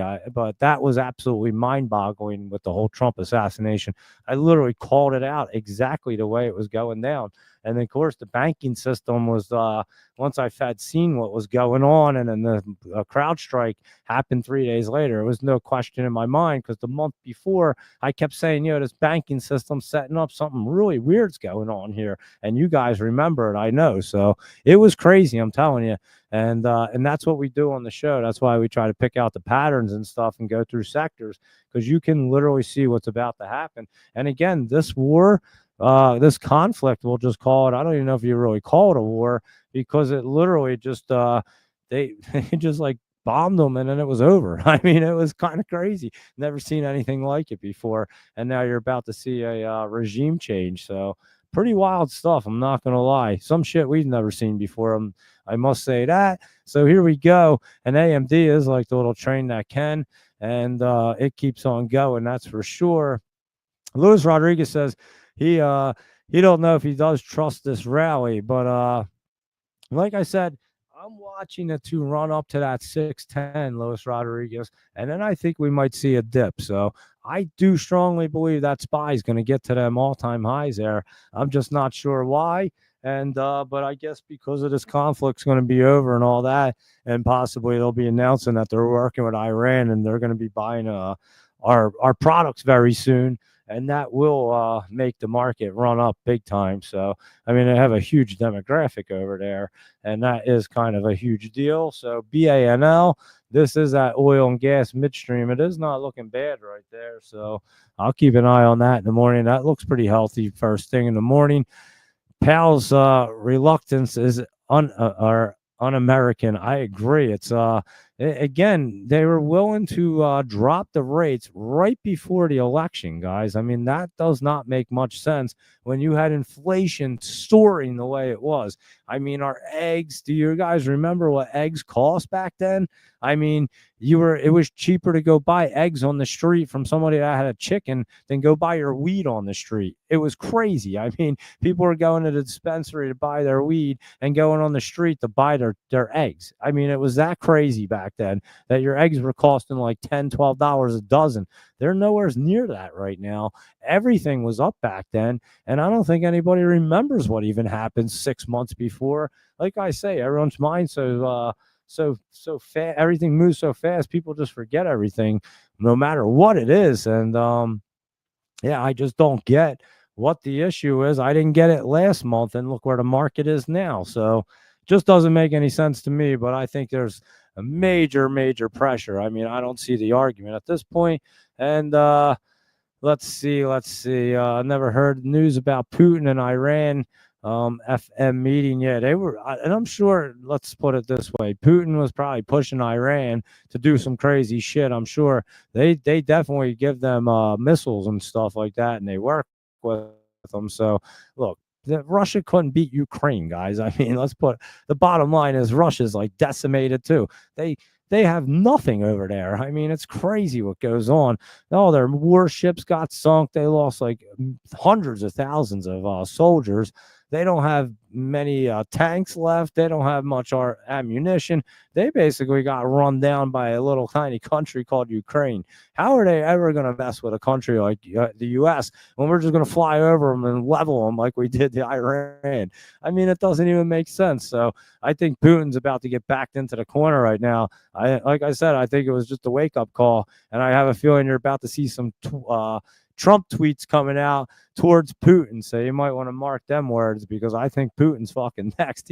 His ass is on the chopping block now, guys. So just watch for that to happen, because I don't think he has much time left to be playing games. Let's put it that way. I think the games are done being played. I mean, did you see what we did too? We Trump, he said that they was gonna, so this is what happened. Trump said he was thinking about up to 2 weeks to make his decision. So this was all like a decoy plan that they already announced that this is what happened.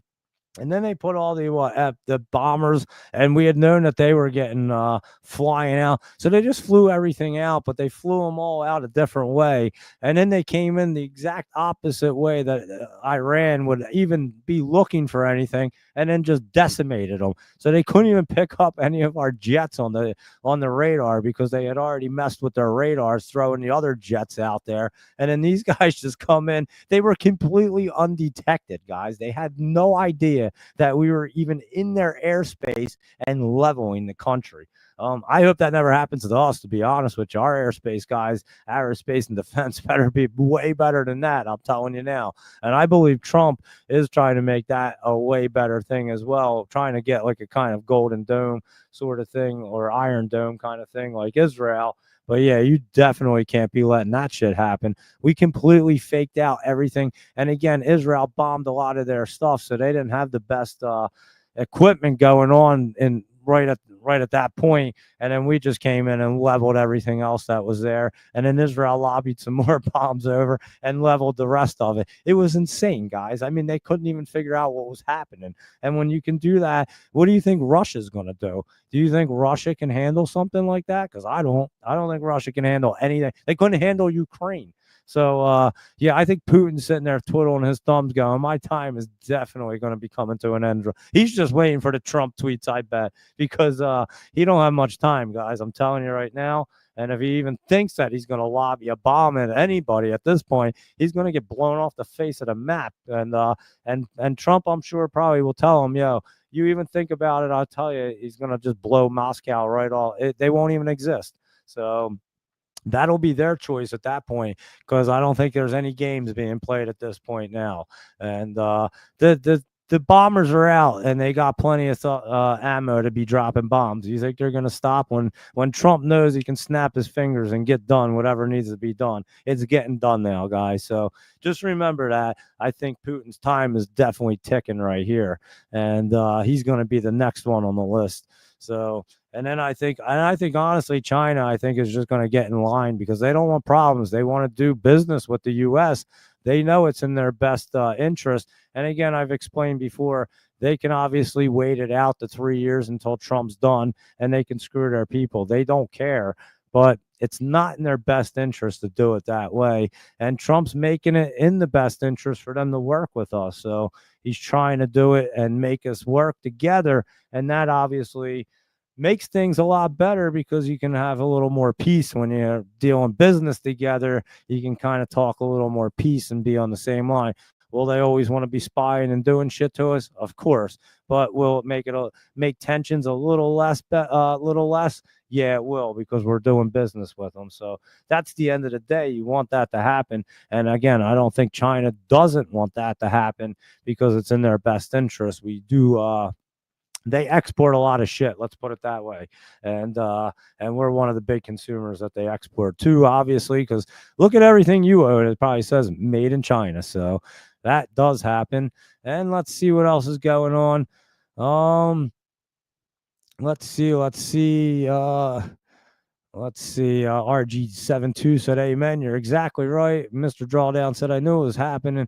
A little fascinated by oil and other switched. Yeah, I'm telling you, because I'm telling you, he just like snaps his fingers, Trump, and he just gets shit done. Like, it's wild, guys. I've never seen, like, clearly, all right, well, he was in 4 years and he comes out 4 years. And then he comes back in 4 years. But the 4 years he was in, he had a pretty tight hold on it. And that was during COVID. And no one wanted to play games with him. And he kept everything going smooth. And then he had 4 years off to think about how he could run things better. I'm not saying eggs aren't overpriced, but they aren't the price that they were. I know that. So, yeah, they still have some room to come down. But they still aren't like $10 a dozen. I know that. And they are way cheaper. I just forget what I'll say. I just looked but anyway, yeah, it's Trump is just not going to play games now. And I think he just obviously knows that he can move the market the way he needs to move it, do the things he needs to do to make this country run the right way. And he's doing it. That's why the immigration stuff was happening, the ICE and getting people out of here. They knew that they were getting involved in this, and you're trying to get out the people that you kind of know about that are obviously going to try to do harm in here. So I think he was trying to round up a lot of people before they started getting involved in this stuff, so that you kind of lower the odds of some attack inside the U.S. So again, the last administration let everybody in. There was no checks. Nobody knew who came in. They were emptying prisons in other countries and flying them to the border and being like, go ahead, get into America, because you're not in our country anymore and you're their problem. So that was going on, guys. And so, yeah, just know it was insane. And let's see what's going on. And futures kept dipping since yesterday. And beef, I'm telling you, everything's overpriced. Well, you know what the problem is, and I'll explain this, Mr. Drawdown. Once these companies, and this is where, all right, here you go. You want me to put something in perspective for you? This is perspective here. This is how it works. Once these companies knew that nobody was running the country for 3 to 4 years during the Biden administration, which they all knew, I knew it was happening. So anybody else that was up there trying to make decisions and do things, they all knew. Do you think in anyone's right mind these guys weren't just jacking prices up to profit themselves? Of course. Now, once you get the prices up this high, when do they ever come down? And you know how hard it is to bring prices actually down when you have them jump up the way they were having them jump up during the Biden administration? Our prices aren't jumping up now. They haven't been jumping up since January when Trump took office. They're not jumping up. He brought the eggs down. Nothing's jumping up. And oil fluctuates. That's speculative every day. It was way higher. Gas prices were way higher during the Biden administration. They're actually down. I know they're under $3 a gallon at my house now. They were always over $3 a gallon during the Biden administration. So gas is coming down. Everything is coming down. And again, you're got to fight with these big ass companies that knew nobody was running the country, and they got to take advantage of every single American citizen because there was nobody to stand up for them. Because guess what? Nobody gave a shit about us. All they cared about was lining their damn pockets. And you know what they did? They lined their damn pockets till the last day that they left that goddamn office, that Biden administration. They fucked the Americans so bad, guys, that's why your prices aren't coming down. So don't blame Trump one bit, guys, because I'm telling you, that's how it worked. And so good luck trying. And guess what? Run a company, right? And I'm going to make it real clear, and I'll make it real easy. You run a landscaping company, right? This is how it works. Now you were charging people $35, $40 to cut lawns. Inflation shoots up. Now you have to charge people $55, $60. Are you going back to cut them lawns for $40 to $50 when you know damn right you're getting 60, or 35 to 40 when you know damn right you're getting 60? No, you're not. You're not dropping your prices. You're like, well, that was inflation. That's how. So he has to try to work with you. He's got to try to really not threaten, but he's got to push an agenda on these guys to lower the prices for the American people. And these guys don't exactly care about the American people that own these big companies. You know who they care about? They care about the shareholders that they got to report to, and they got to have profits up there, or they're not going to have a job tomorrow. So they don't give a shit about you. They care about making more money. So when they were ripping us all off for 3-4 years and nobody would stand up for it, that's where it went wrong, guys. And I promise you that's exactly what happened. It has nothing to do with it right now. And now you can see the politicalness where they won't even cut the rates down. They were dropping rates while the entire country was just like falling apart left and right, and no one was running it. So don't say it wasn't political. And I point these things out because they're a fact. And I know what I can point them out because I could tell by the charts as well. And I've said for 3.5 years that no one was running the country. And that was one of the reasons, because look at the inflation. Look how the companies were taking advantage of Americans. Look what they were doing. They were doing all these things because there was nobody there to control it. What was Harris doing something as the vice president? We didn't even know where she was. She was probably hammered every day. She didn't know what was going on. Biden couldn't even talk. He couldn't pass any of the cognitive tests that I was taking. I promise you that. So who was running the country, and who was making these decisions, letting these guys just take advantage of America? And that's what happened, guys. So you can bitch and cry, and I don't even care if you like Democrats, Republicans. I don't give a shit who anyone likes. I'm just telling you what happened. That's exactly what happened. And that's why we're in the situation we're in right now. And everybody's just twiddling their thumbs going, our price is going to come down. No, they should have came down 3.5 years ago or 2 years ago when it was the appropriate time to kind of push towards them things to happen, not let the people get taken advantage of time and time again. And that's what happened. Us tax-paying citizens got taken advantage of. Not only did we get taken advantage of in pricing, then they started giving everything away for free to the illegal immigrants that wanted to come in. So not only are you busting your ass at work, working all these hours, and then getting slaughtered at the food market, and then they're giving every one of them a free EBT card, and come in and buy like $1,000 worth of groceries every month. It was fucking crazy, guys. It was absolutely absurd what was going on. And us taxpayers were just getting screwed left and right. And we still are, because of what they did. So I'm just letting you know, it's really not under this administration why prices can't get back under control. They let them go out of control for too long. Had nothing to do with Trump. He wasn't part of it at that time. So when you look at the big picture and you really know what was going on, that's what happened. And that's why we're still being taken advantage of. Good luck. And like I said, Go to any company and good luck to get them to lower the prices for you. They're all going to be like, oh, inflation, this, that, and you can bring down gas prices. You can bring everything down, and they're still going to tell you that their operating costs are still high enough that they have to charge you that amount. They're never going to bring the prices down, guys, because they let them put the prices there. So that's the way it works. That's called economics right there. Supply and demand. They let the demand and the supply chains get so screwed up that it was just ridiculous that the companies just took advantage of everybody. And now it's just way out of control. And yeah, you need some really good economists to come in and settle this stuff down. And again, they're trying to get things down. They can't even get them to lower the rates, and the economy is running better than it ever has. It doesn't make sense, guys. This is why I say there's no argument. And I'm telling you, these prices aren't coming down.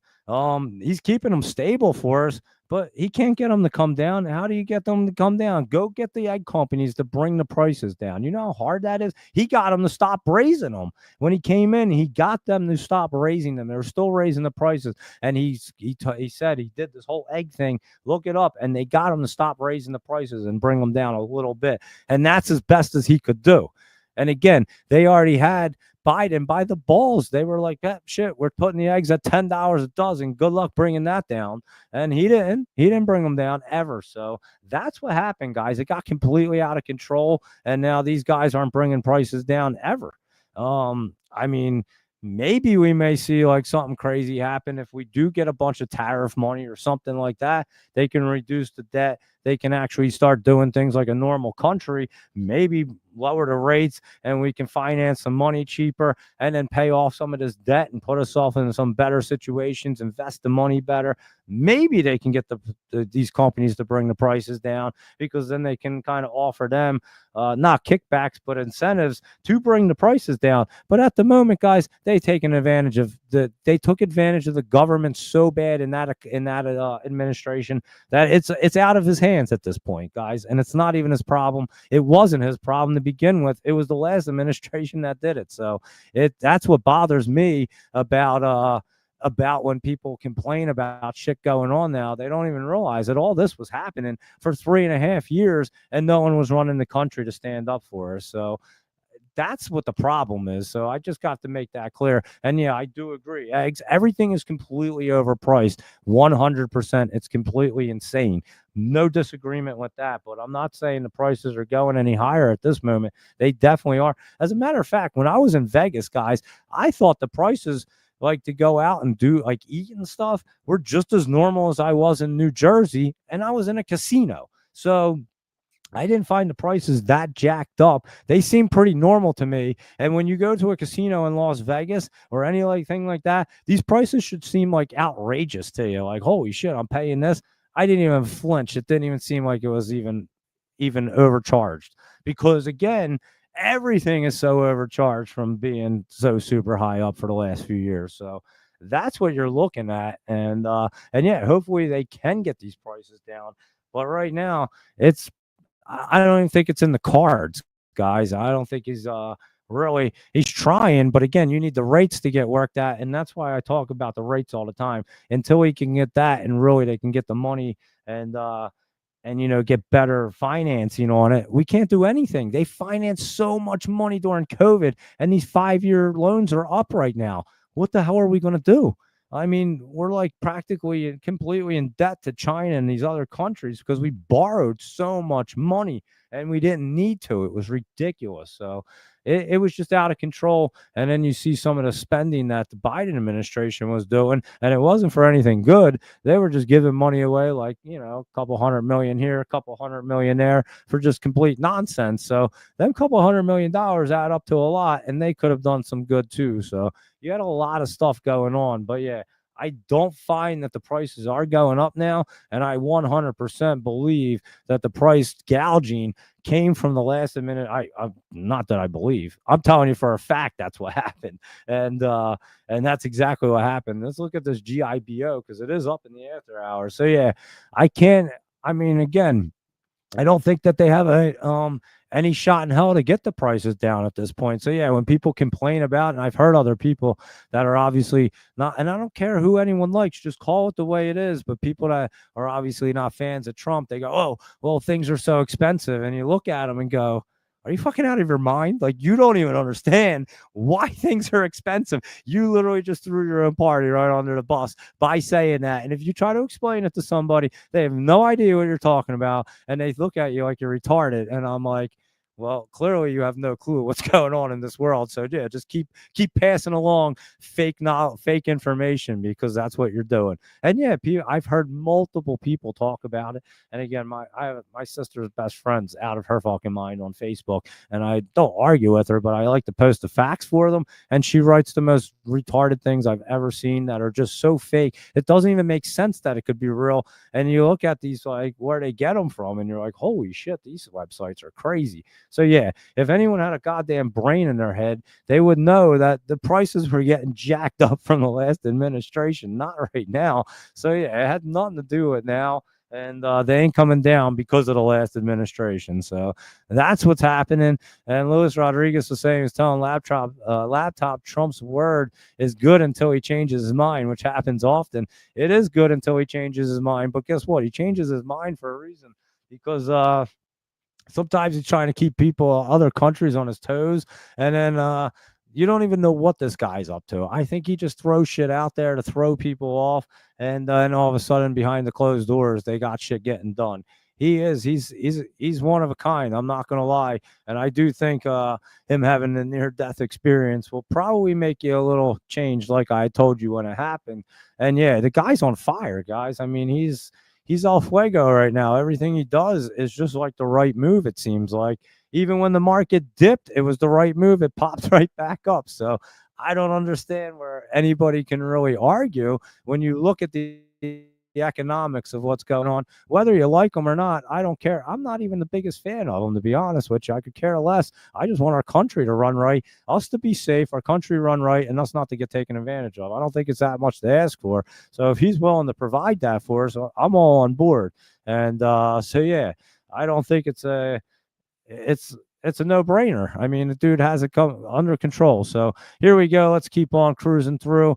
India is another concern, and I agree with that as well. So yeah, they make all of our shit too, and take advantage of us. And all these countries, this is what he was saying before, all these countries have been taken advantage of. Our own politicians have been taken advantage. Everybody's been taking advantage of it. It seems like, for once, I mean, obviously Trump just figured out a way to get super rich in crypto. Didn't really hurt us, I don't think. I mean, we bought some crypto, Trump and whatever, but yeah, it's not a big deal. And but other than that, I mean, this guy seems like he's trying to get the country under control. And after he lined all of his friends' pockets with that Trump coin, and yeah, I even think crypto is going to get ripping. So let's face it, guys, the guy had it at like 110,000 or 111, and look at it, it's back at 105. So you can't even complain about crypto either. It's absolutely insane what's going on. So there you go. And Mr. Drawdown says, personally, it bothered him that his mom doesn't get. And honestly, I think that it's insanity, Mr. Drawdown. I agree 100%, and that's what bothers me. Do you know how many people, like citizens, American citizens, don't really get the help that they need? And just think about all the veterans that are like homeless or struggle and stuff, that definitely don't get the resources that they deserve. They deserve all the mental health resources in the world, the best of them that they can get. These guys go over and put their asses on the line. They see shit that you'll never see. Trust me, my dad went through it. I know. My best friend went through it. I know very, very well. It touches me very close, and it's crazy to me. I've always thought this way. It's absolutely a disgrace that our country allows our veterans to come back and then just throw them right into the real world. And most of them have a lot of difficulty doing it. And I get it too, because a lot of them suffer brain injuries. It's the number one question that I've been asked all time and time. Every time you go to a doctor with a brain injury, they ask me, well, did you serve in the military? Because when you first go to a neurologist, they don't even know why you're there. So they give you these questions, and it's always on there. Did you serve in the military? Did you have head trauma? Is the next one in the military if you answered yes. So almost all of them, if you go and see some action, you're bound to catch some kind of TBI, whether it's a major one or not. And it's just from they got them loud bangs. It's constant. And then you're also doing a lot of physical stuff and hand-to-hand, like combat and stuff. My buddy was I'll tell you, he did some crazy shit. So he was earlier on in the first Desert Storm, before they really were like GPS and things and actually hitting the buildings from the ships. They would actually back then parachute in and mark the buildings with a GPS locator for them to hit them from the ships. Now they don't even need it. They just do it instantly from the ships, the GPS and the satellites and everything. Back then, they didn't have that kind of technology. They actually had to put the GPS locator there so that they made sure that they could hit the exact target and not hit anything else around and hit civilians. So that's what they had to do. So yeah, my buddy does that, and then they have a hideout house, and they taken over in the middle of the neighborhood. And you're talking, I mean, this is like crazy area, and I get, was it Iraq? Yeah, Iraq.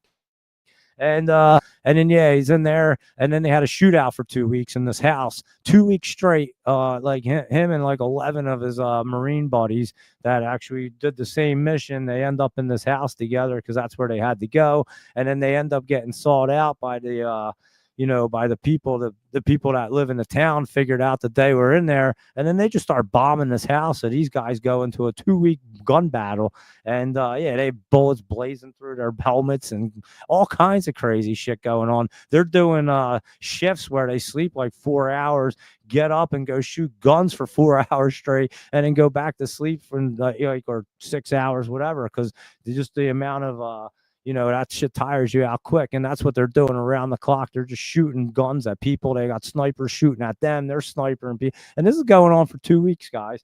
Can you imagine your life like that? And then like you're trained to kill people like all the time. Some of these guys are like elite Marines. My buddy's an elite Marine, and he could kill somebody without even trying. Let's put it that way. He's had crazy training, and these guys are super elite guys, and they're in their gun battling for like 2 weeks, doing the craziest shit you can imagine. They're trained to kill people, and when their time's done, guys, they just drop them off at home and go, all right, go back to civilian life.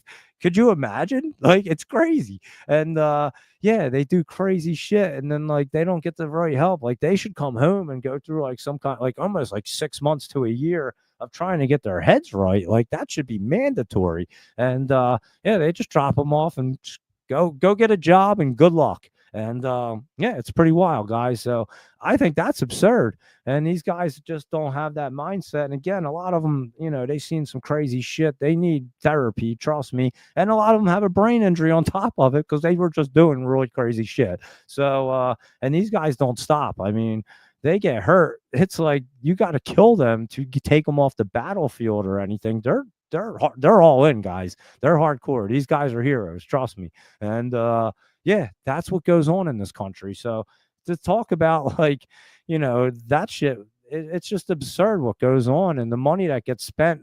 Can you imagine saying that you're going to spend $100 million on some woke agenda, but not $100 million to help the soldiers that come home and fight for this country? I mean, it's pretty wild, right? So at least Trump has the right idea. He has that mindset like, these are the heroes. These guys need help. And the other administration just didn't give a shit, guys. So that's what goes on.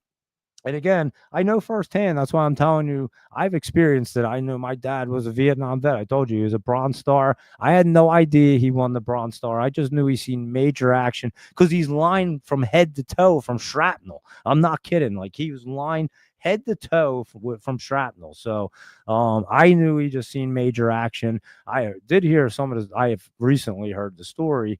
But yeah, I was signing up for the auxiliary. I needed his work, his paperwork, his DD-12 or DD-2, whatever it's called. You guys, military guys know. And then as soon as my buddy looked at it, he went, holy shit, dude, your fucking dad won the bronze medal. But not only that, dude, he's got all these medals and awards. Your dad's badass. And then I was like, Dad, I didn't know he had all this shit. And he goes, yeah, why you think I'm lying from head to toe with shrapnel? He's like, yeah. And he told me the story, and it's fucking wicked, guys. My dad shouldn't be here. Trust me. He saved a bunch of people's lives, and he almost lost his life doing it. So, yeah, these guys were no joke. And guess what? My dad went to the hospital for 3 weeks, got stitched up, and he was right back out on the front lines with his buddies shooting people. And that's what these guys were doing. And I say they don't build guys like this anymore. These Vietnam vets, I think they were the toughest guys ever. They seen some crazy shit. Not only that, my dad had it. My dad had the maximum exposure to Agent Orange. We actually make a joke in our family that, because it's passed down. Actually, it just, I obviously have it. My family has it, and we make a joke about it, like, it makes us tough. But yeah, my dad had maximum exposure. He was tested, and yeah, he gets pension and all that. And all these military guys, they should get like 100% when they come back. To be honest with you, it's fucking crazy. There should be plenty of money for these guys for what they go and do. And so yeah, I've always had that mindset because I grew up with it and I know what it does firsthand. And yeah, my dad definitely suffered from PTSD, and my dad was the one that got my buddy some help when he came back, and he was struggling big time and had seen some really crazy shit. And I can tell you, I won't go into it, but yeah, my buddy seen some crazy stuff being an elite Marine. He was doing shit when it was a time where there was crazy shit going down, and I probably only heard like probably 10 stories, and he was in there for many years. So yeah, God bless him, and he's the man, and all of them. I'm telling you, they are true heroes. And if you ever see a veteran and they're not doing so well, remember they've been through a fucking lot of shit that you've never even dreamed about seeing. I can promise you that. Because if my dad ever told you the story, I told you the story, you won't even be able to fathom it. I can't. I'm crazy, dude, and I can't fathom what he went through. So it's that crazy, guys. Just to be shot at like that by like every which angle and like being blasted by bombs and shrapnel letting you up and all that, dude, is just crazy. I don't think any of us are even made for that. So just crazy stuff. And but yeah, that, and again, I know personally, and a lot of people don't know exactly that side and what exactly goes down in military life and family life. I'm telling you, it's not easy. They move around a lot. It's a crazy life. And without them heroes, guys, we're not here doing the show. We're not able to trade. We're not able to go to Vegas. We're not able to go on vacations. And we're not also able to have fun because we're always constantly under attack or being scared or something else will be happening. So these guys and these men and women that serve our country, like I said, people like try to put celebrities on a pedestal. We should know every military person's name and not care who's in Hollywood, to be honest with you, because they're doing the real shit in Hollywood every day and nobody even knows it. So it is crazy what goes on around the world and in some of these military bases. And another one of my business partners, her daughter is actually a sharpshooter now in the Marines, and she's actually one of the trainers. So she's recently been in, and yeah, she's fucking, so her family's so good at shooting. All of them, they're like naturals. I'm telling you, it's crazy. But yeah, she's in there, and she's actually won an award that's never been awarded before. I think it was awarded to two other people, and she just recently won the award. My business partner flew out there to attend the ceremony. So yeah, I mean, just crazy stuff that these people put in.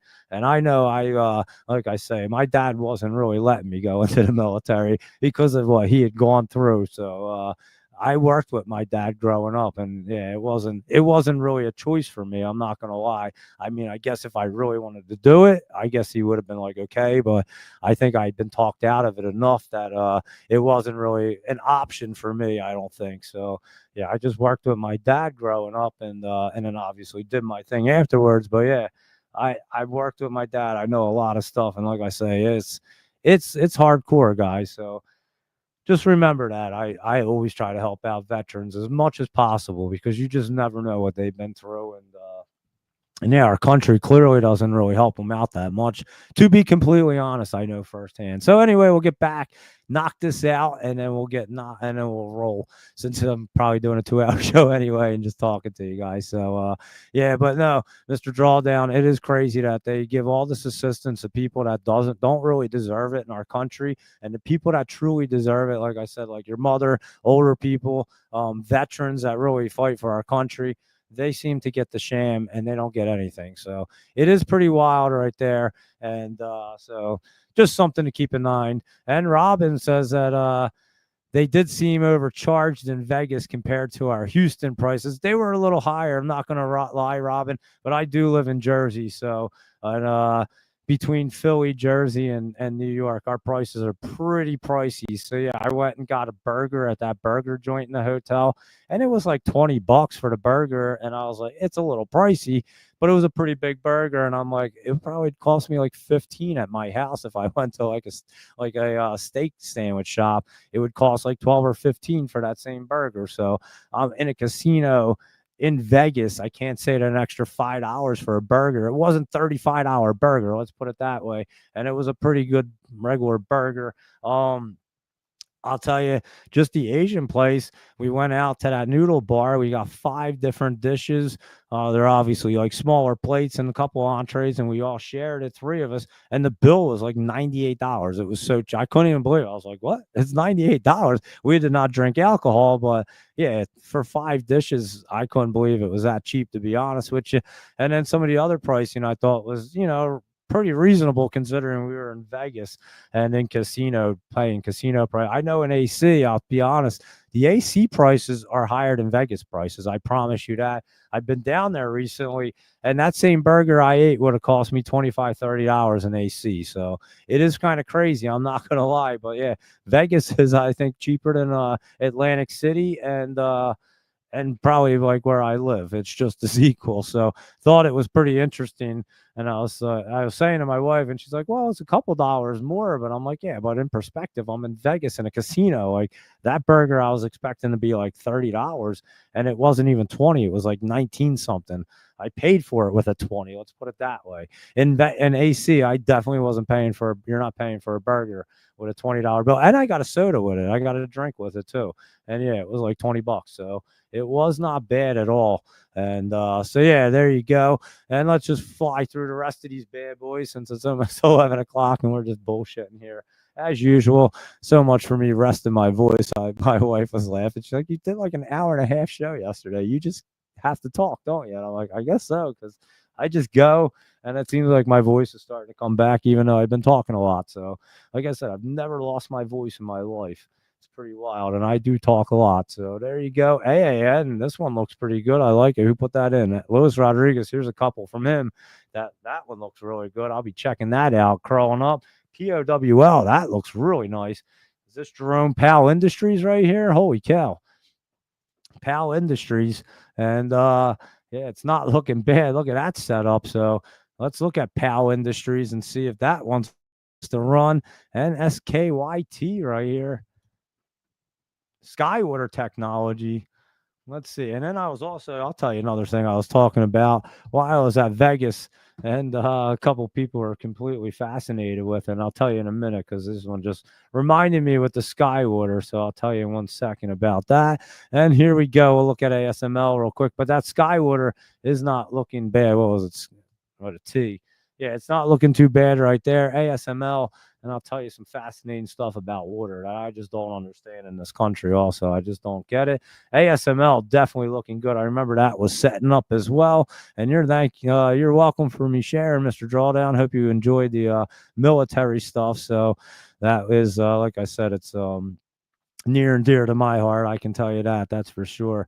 And yeah, it's like I said, I feel bad. Senior citizens and military, they should be taken care of in this country. If you've become a senior citizen, you've made it that long, you probably contributed something in life. You usually don't make it that long, and without contributing or doing something in life. I mean, let's face it. So yeah, you make it that long, I think our seniors should be taken care of pretty well. I mean, they shouldn't be living like literally like paycheck to paycheck, penny to penny, and not being able to buy groceries. I think it's a little bit disrespectful that you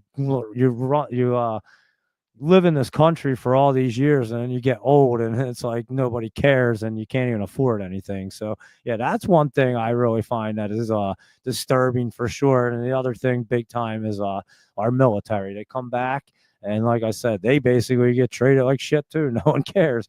And I don't see how that's possible in a country like this, but maybe something that we should push for some change there. Maybe I'll have to look into something. But Mr. Drawdown said, "Isn't a burger from Hooters almost 15-20 with fries, without fries, or with or without fries?" Yeah, I'm telling you, it's all them prices are crazy expensive now. And yeah, Mr. Drawdown said exactly. Look, his mom gets upset. Ready? Here you go. Let me read it real quick before I put it up there. My mom gets upset. She does not get the help that foreigners receive. I agree 100%. I mean, look, your mom's senior citizen. She's probably worked her entire life, and if she didn't, your father worked, and she was a housewife, and that's how it was back then. So that's perfectly fine because that's what they did. They raised children and raised them the right way back then. So yeah, she's a perfectly great American citizen that shouldn't be being left out. And then you see foreigners getting EBT cards and fucking $1,500 to go spend on groceries every week. It drives me nuts too. And I'm like, oh, we should be giving that to our seniors and our veterans and hooking them up so that they can be taken care of. I don't get it. And maybe they should get it for the rest of their life, probably, veterans. I mean, they definitely put their ass on the line. And I'll tell you, I really think the veterans, there's definitely not that every veteran isn't great, but the veterans that go over and see like VFW veterans, veterans of foreign war, the ones that actually see the actual real battles and see the real stuff, they're the ones that get taken care of. Everybody gets taken care of, but honestly, if you don't really see the real action, you're probably pretty in good shape because that real action will screw up your head. And a lot of people in the military don't always see that. A lot of people are just there fixing machinery, doing this, that, and another thing. Them guys that are on the main line, them infantry guys and the Army guys, and them Marine Special Force Marines guys, they should all be taken care of. Them guys are crazy. I'm telling you right now. They see the action. They're the guys that literally fight for this country and keep us all safe and alive. So I'll tell you what, I think any VFW veteran of foreign war should be very well taken care of and compensated in this country. They go overseas, they put their ass on the line, and they probably almost were in a deadly situation at least once. I can tell you that. So it's crazy, I'm telling you. People don't really understand what really goes on, but yeah, crazy stuff. And she worked 2 jobs raising kids. So there you go. She was working her ass off. Now she's a senior citizen. Obviously, we don't expect our seniors to work, but what are they supposed to do? And then inflation goes up, up, up, up, and then their Social Security and everything else, Blue Cross, whatever else they get, that shit don't go up any. It goes up like $10 a year. It's so ridiculous, guys. It's like laughable. And these people and these old people, they can't even afford to live. And then they're sitting there like cutting out medicine and cutting out food just so that they keep a roof over their head, electric on, and whatever else the situation is. It's crazy, guys. I'm telling you, it's absolutely mind-boggling what goes on. So that is my take on everything anyway. So there you go. And she doesn't like you. She doesn't like me trading, but doesn't say too much. She knows exactly. Yeah, I'm telling you, it's a wild world we live in.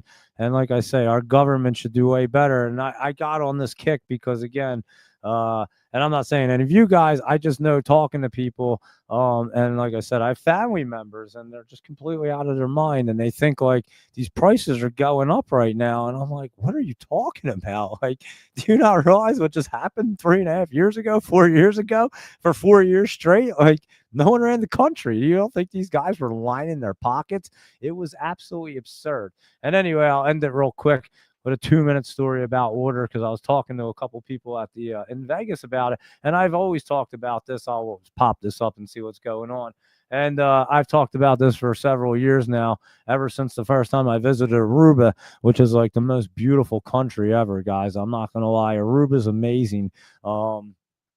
If you ever go there, the oceans are great, the beaches are great. You can travel like the whole entire country in a UTV in like 3 hours. It's so cool, and they have like hot springs and not rainforest, but a whatever that's called, a one of them big forest, whatever it's called.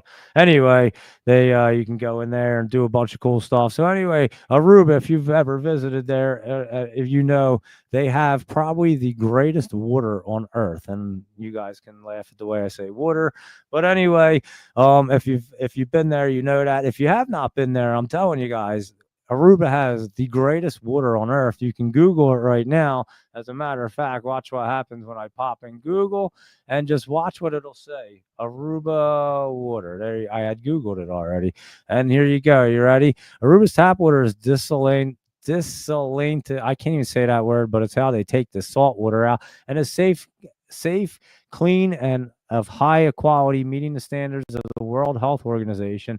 The island has no significant natural freshwater sources, so it relies on desalination. That's how you say it. Desalination plant to produce its drinking water. So the desalinated water is further treated with UV light and remineralized to enhance its taste. So not only do they desalinate it, they take the salt out of it, then they run it through a UV light, guys, and then after that, they run it over all these rocks and stuff to put all the natural minerals back in, and then they test this water like 10 times after that to make sure it's like perfect. Okay. And I looked way into this stuff because I was fascinated by how great their water is. And I'm like, this place is surrounded, it's an island. Like, what are we not doing right here? And so yeah, I looked into it. I realized, I saw how they do it. Remineralization, they do all that. The quality is the high. Look, Aruba's tap water is considered very high quality, meeting the standards. Who cares about them? But I'm telling you, it's probably some of the best tap water you'll ever drink in your entire life. It's amazing. And like I say, they test it like crazy, nonstop testing. They clean this water and keep testing it to make sure it meets their standards.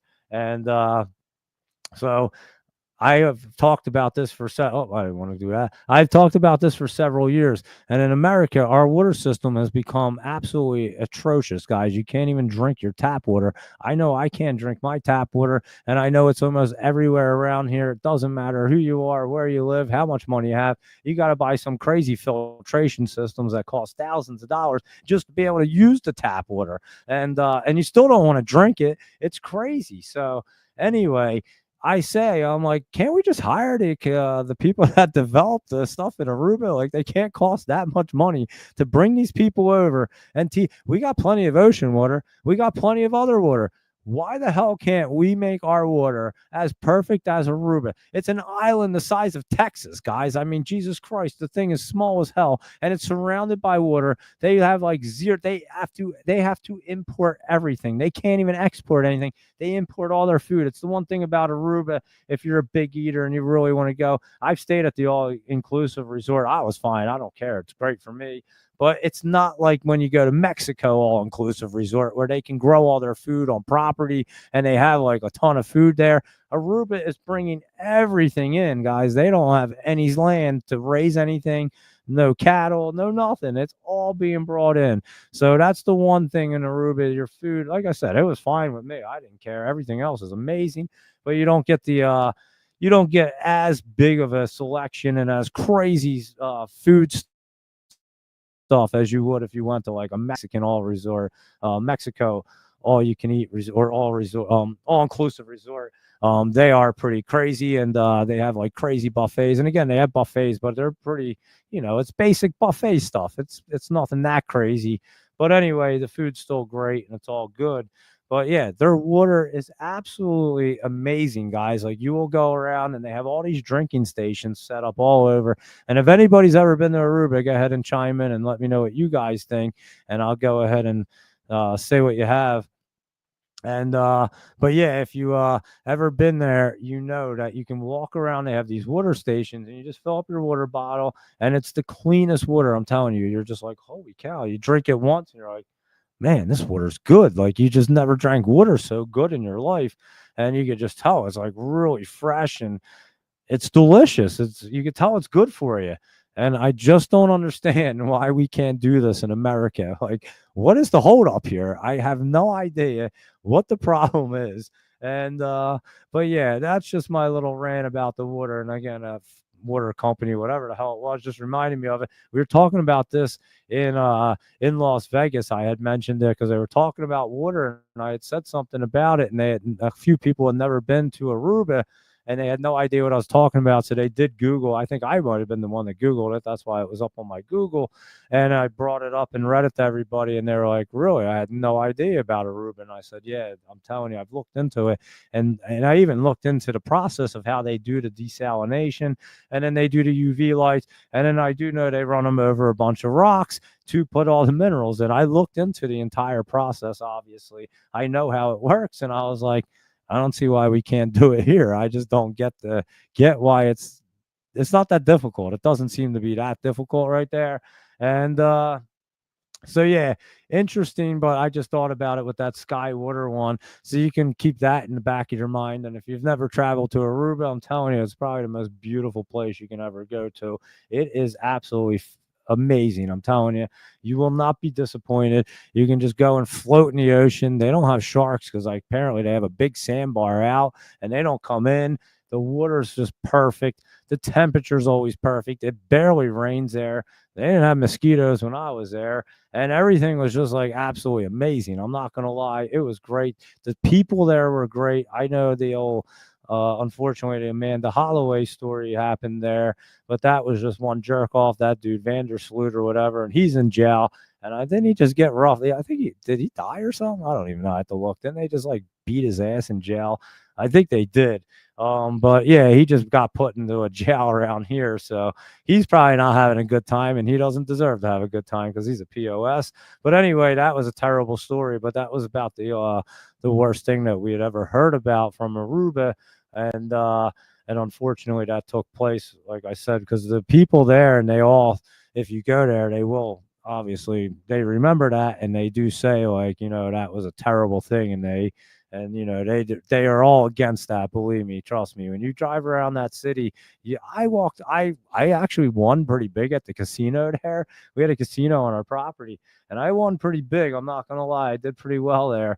And then I totally forgot. Me and my wife, we rented bikes, like just regular. We didn't rent them. We took the bikes out of our resort. We got, you sign up and take their bikes, and we went for a ride. And I totally forgot, guys. I had my wallet on me. And I had all this money on me, and I did not even feel like I had to worry. I'm not even gonna lie. And we were riding around the entire place. And we went over to the beach and places that were pretty secluded and some crazy places, maybe even some shady looking places. And then we rode to like a different casino and different stuff. And yeah, I didn't even, and I said to my wife, I was like, holy shit, I didn't forgot I had all this money on me. And she was like, oh, and I was like, I'm not worried about it. It's pretty safe around here. I feel better than if I was like around our house.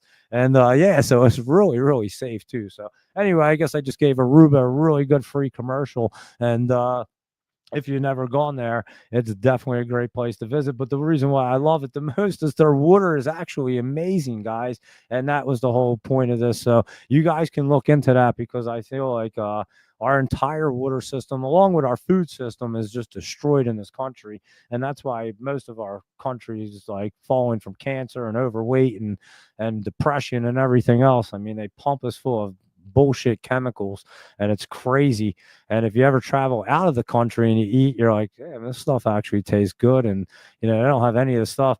When you go to a Mexican restaurant, you ever get the Coca-Colas in a glass bottle that they still always drink over there? Totally different Coca-Cola than what we drink. Look at the back of their ingredients and look at the back of ours. We have like 17 flavored types of gum in ours. They don't have any. So it's a huge difference. And again, Coca-Cola is making it special for this country, because our country clearly wants all these additives or something. I don't know. I don't get it. But you know what it is? Nobody cared about it for years and years. They let them do it. And of course, it goes back to the prices being hiked out, and good luck bringing them back down.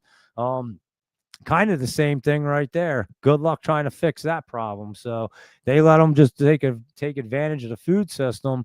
And now obviously it's you're the only one posting, Mr. Drawdown. Everyone's just fascinated listening to me ramble about crazy shit now, not even going through the market. But yeah, no, I'm telling you, the water over there is crazy, and it's fascinating to me today that they obviously pump our food systems full of all kinds of chemicals and shit. They don't do that in other countries. They don't allow them to do it. And then our water system's garbage.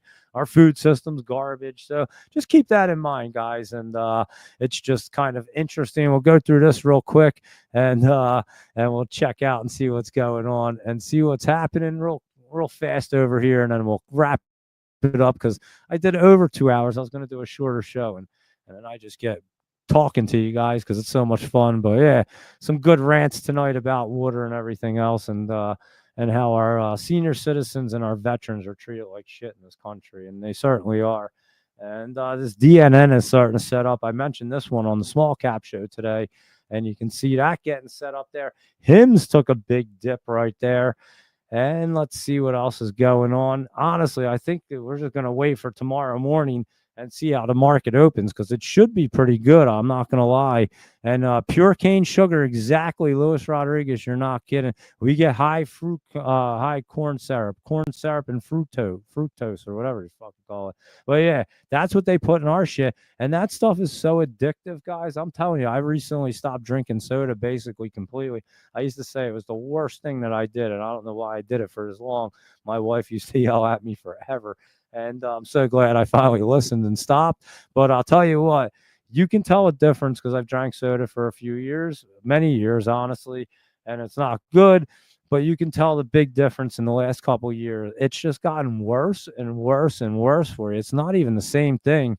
And so yeah, I completely basically stopped drinking soda, and I used to just try to drink it when I ate. But then it's so, and this is what I say to people as an adult, even tuned into this and knowing what they do, and being disciplined human being, I would just try to drink one when I ate, because I just kind of liked it. But it's just so addictive with the corn syrup and everything, that you end up just having them all the time. But not only that, it makes you crave sugar nonstop and junk sugar. And if you don't, get off that Mountain Dew, Mr. Drawdown, that shit's really bad. That's even worse than like Coke and Pepsi. Mountain Dew is crazy bad. So I'm just giving you guys a heads up. I'm telling you, I quit drinking soda. I drank. I actually bought one the other day while I was in Vegas, just because I wanted a little caffeine, and I literally took 3 sips out of a Dr. Pepper. I put it in the refrigerator in the hotel, and I completely forgot it was even in there. Before that trip, when I had been drinking soda, I would have crushed that Dr. Pepper and probably went and bought another one. So I'm telling you, it's such a huge difference, and I feel way better. I must say, guys, you can tell the difference. If you drink soda and you stop for a month, you will 100% feel healthier, and your brain will feel a little clearer too. I feel like it was part of the reason why my brain might have been so foggy there. I was drinking way too much sugar there and sugar drinks, and it was killing me, guys. So I had to change it, and I'm so glad I did. So if anyone does drink that stuff and you're sitting there going, oh shit, that Diet Coke's way worse, guys. Holy cow, that NutraSweet and all that, any diet stuff is always worse for you. Anything that says diet or low fat, it's way worse. And I'll tell you the exact reason why I was a chef and I did food science, and I've looked into this shit. Clearly, I like to experiment and look into things. That stuff, they just make in a laboratory, and then they figure out like what chemicals they can get away with that the FDA hasn't banned yet. And then as soon as they ban one, they make another one that's just like that, but 10 times worse than the one that they just banned. But then they have like 3 years to use it before the FDA starts to test it and see what's going on. And it's just a game that they play. They constantly do it. And that's why the food system keeps getting worse too. The FDA will ban like one bad ingredient, and then they make 2 other ones that are just as bad or even worse, and they start putting them in, and they're not on the list, so they get away with it. And that's going to be that's been happening. So there you go. And Mr. Drawdown said he felt better, that he doesn't drink much after a smoke. So there you go. I don't really drink any alcohol, to be completely honest. I had a couple glasses of wine while I was in Vegas, and I can basically drink some white wine. I realized that at a wedding, I was like, all right, I can drink like a glass or two of white wine. I used to just drink Crown and Cokes, like not many. I'd have like 1 or 2, 3 of them. Never really get drunk, and it just Crown does not work with my brain injury anymore. I don't know what it is, but my body's definitely different. And it used to not even phase me. I could drink and Crown like it was no big deal. And now it definitely bothers me. Like immediately, I'm like, oh shit, that was hardcore. So yeah, I just kind of drank some couple glasses of white wine. Again, I'm not even a big drinker, you guys. No, I'm a cannabis consumer, so I'd much rather consume that than any kind of alcohol, to be honest with you. But I will casually drink a glass of white wine, and it is good. I mean, I kind of like white wine. I always have. I went to culinary school and all that good stuff. So I even know, I've had wine classes and know about it. And again, I'm not even a big drinker. So socially, while we were out at a couple events, I had a glass of white wine, but yeah, that was about it. So yeah, I was out having a great time, guys. I don't even get drunk. I didn't do anything crazy. Just having a fun old time with a bunch of crazy, like fun people that were like kind of same mindset, same ideas, I'll say, as everybody. Just good people with good quality values, and and good, simple mindset in life. So that's what the Gavino and Rich fan base is all. That's everybody. I'm not going to lie. They bring a huge community together. So there you go, everybody. And let's see. Used to drink 7 Up. That wasn't too bad. 7 Up and Budweiser 50. That's so crazy. My dad used to drink CC and 7 Canadian Club and 7 Up growing up, and called it the pool because it made you feel like you jumped in a pool. It's so refreshing. That sounds pretty good. A Budweiser 50-50. So drink 7 Up and Budweiser 50-50 over ice. That actually doesn't sound too bad right there, Luis Rodriguez. I'm not going to lie. So there you go. And so there you go, everybody. I'd say that's a pretty interesting market review, and all kinds of other reviews. We went through water, we went through seniors and veterans not getting the right help in this country. We went through everything that you probably won't go through on a stock market show, but then again, I'm a little crazy, so there you go.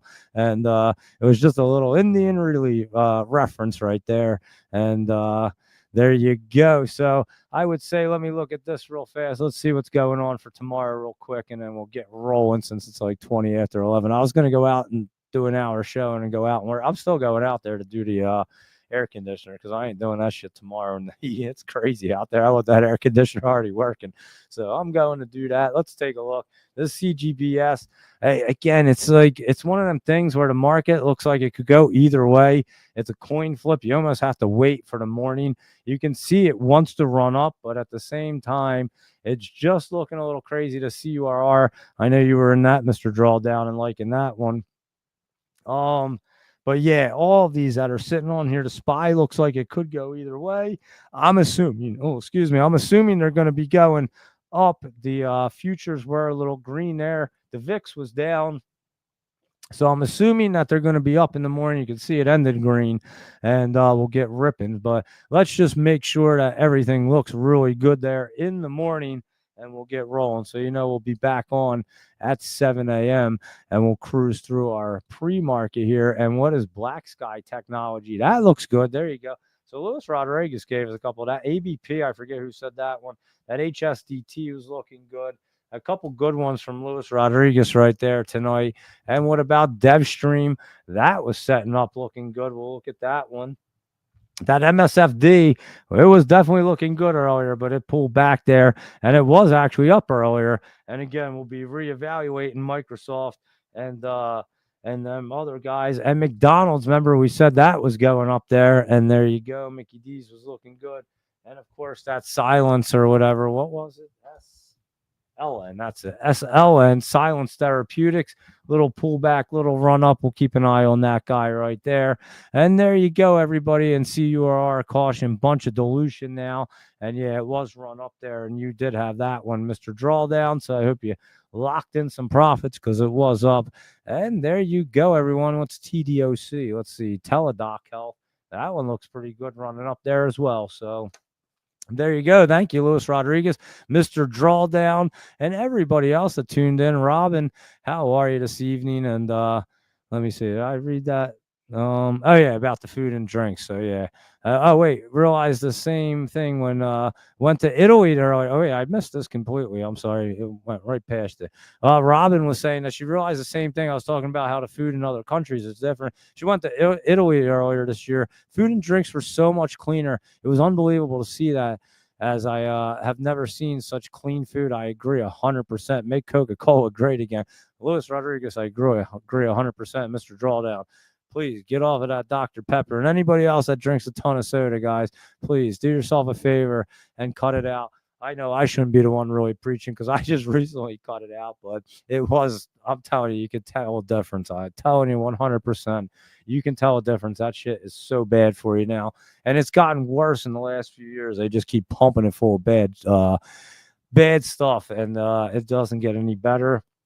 And this ABP, Omar Ali was mentioning this. So look at this bad boy tomorrow because it does look pretty good there trying to roll up. So keep an eye on that. And thank you, Omar, for that one, and everybody else that tuned in. Robin, and I saw Doge Mama 9 and a bunch of people. Winter Mute, I know he was on.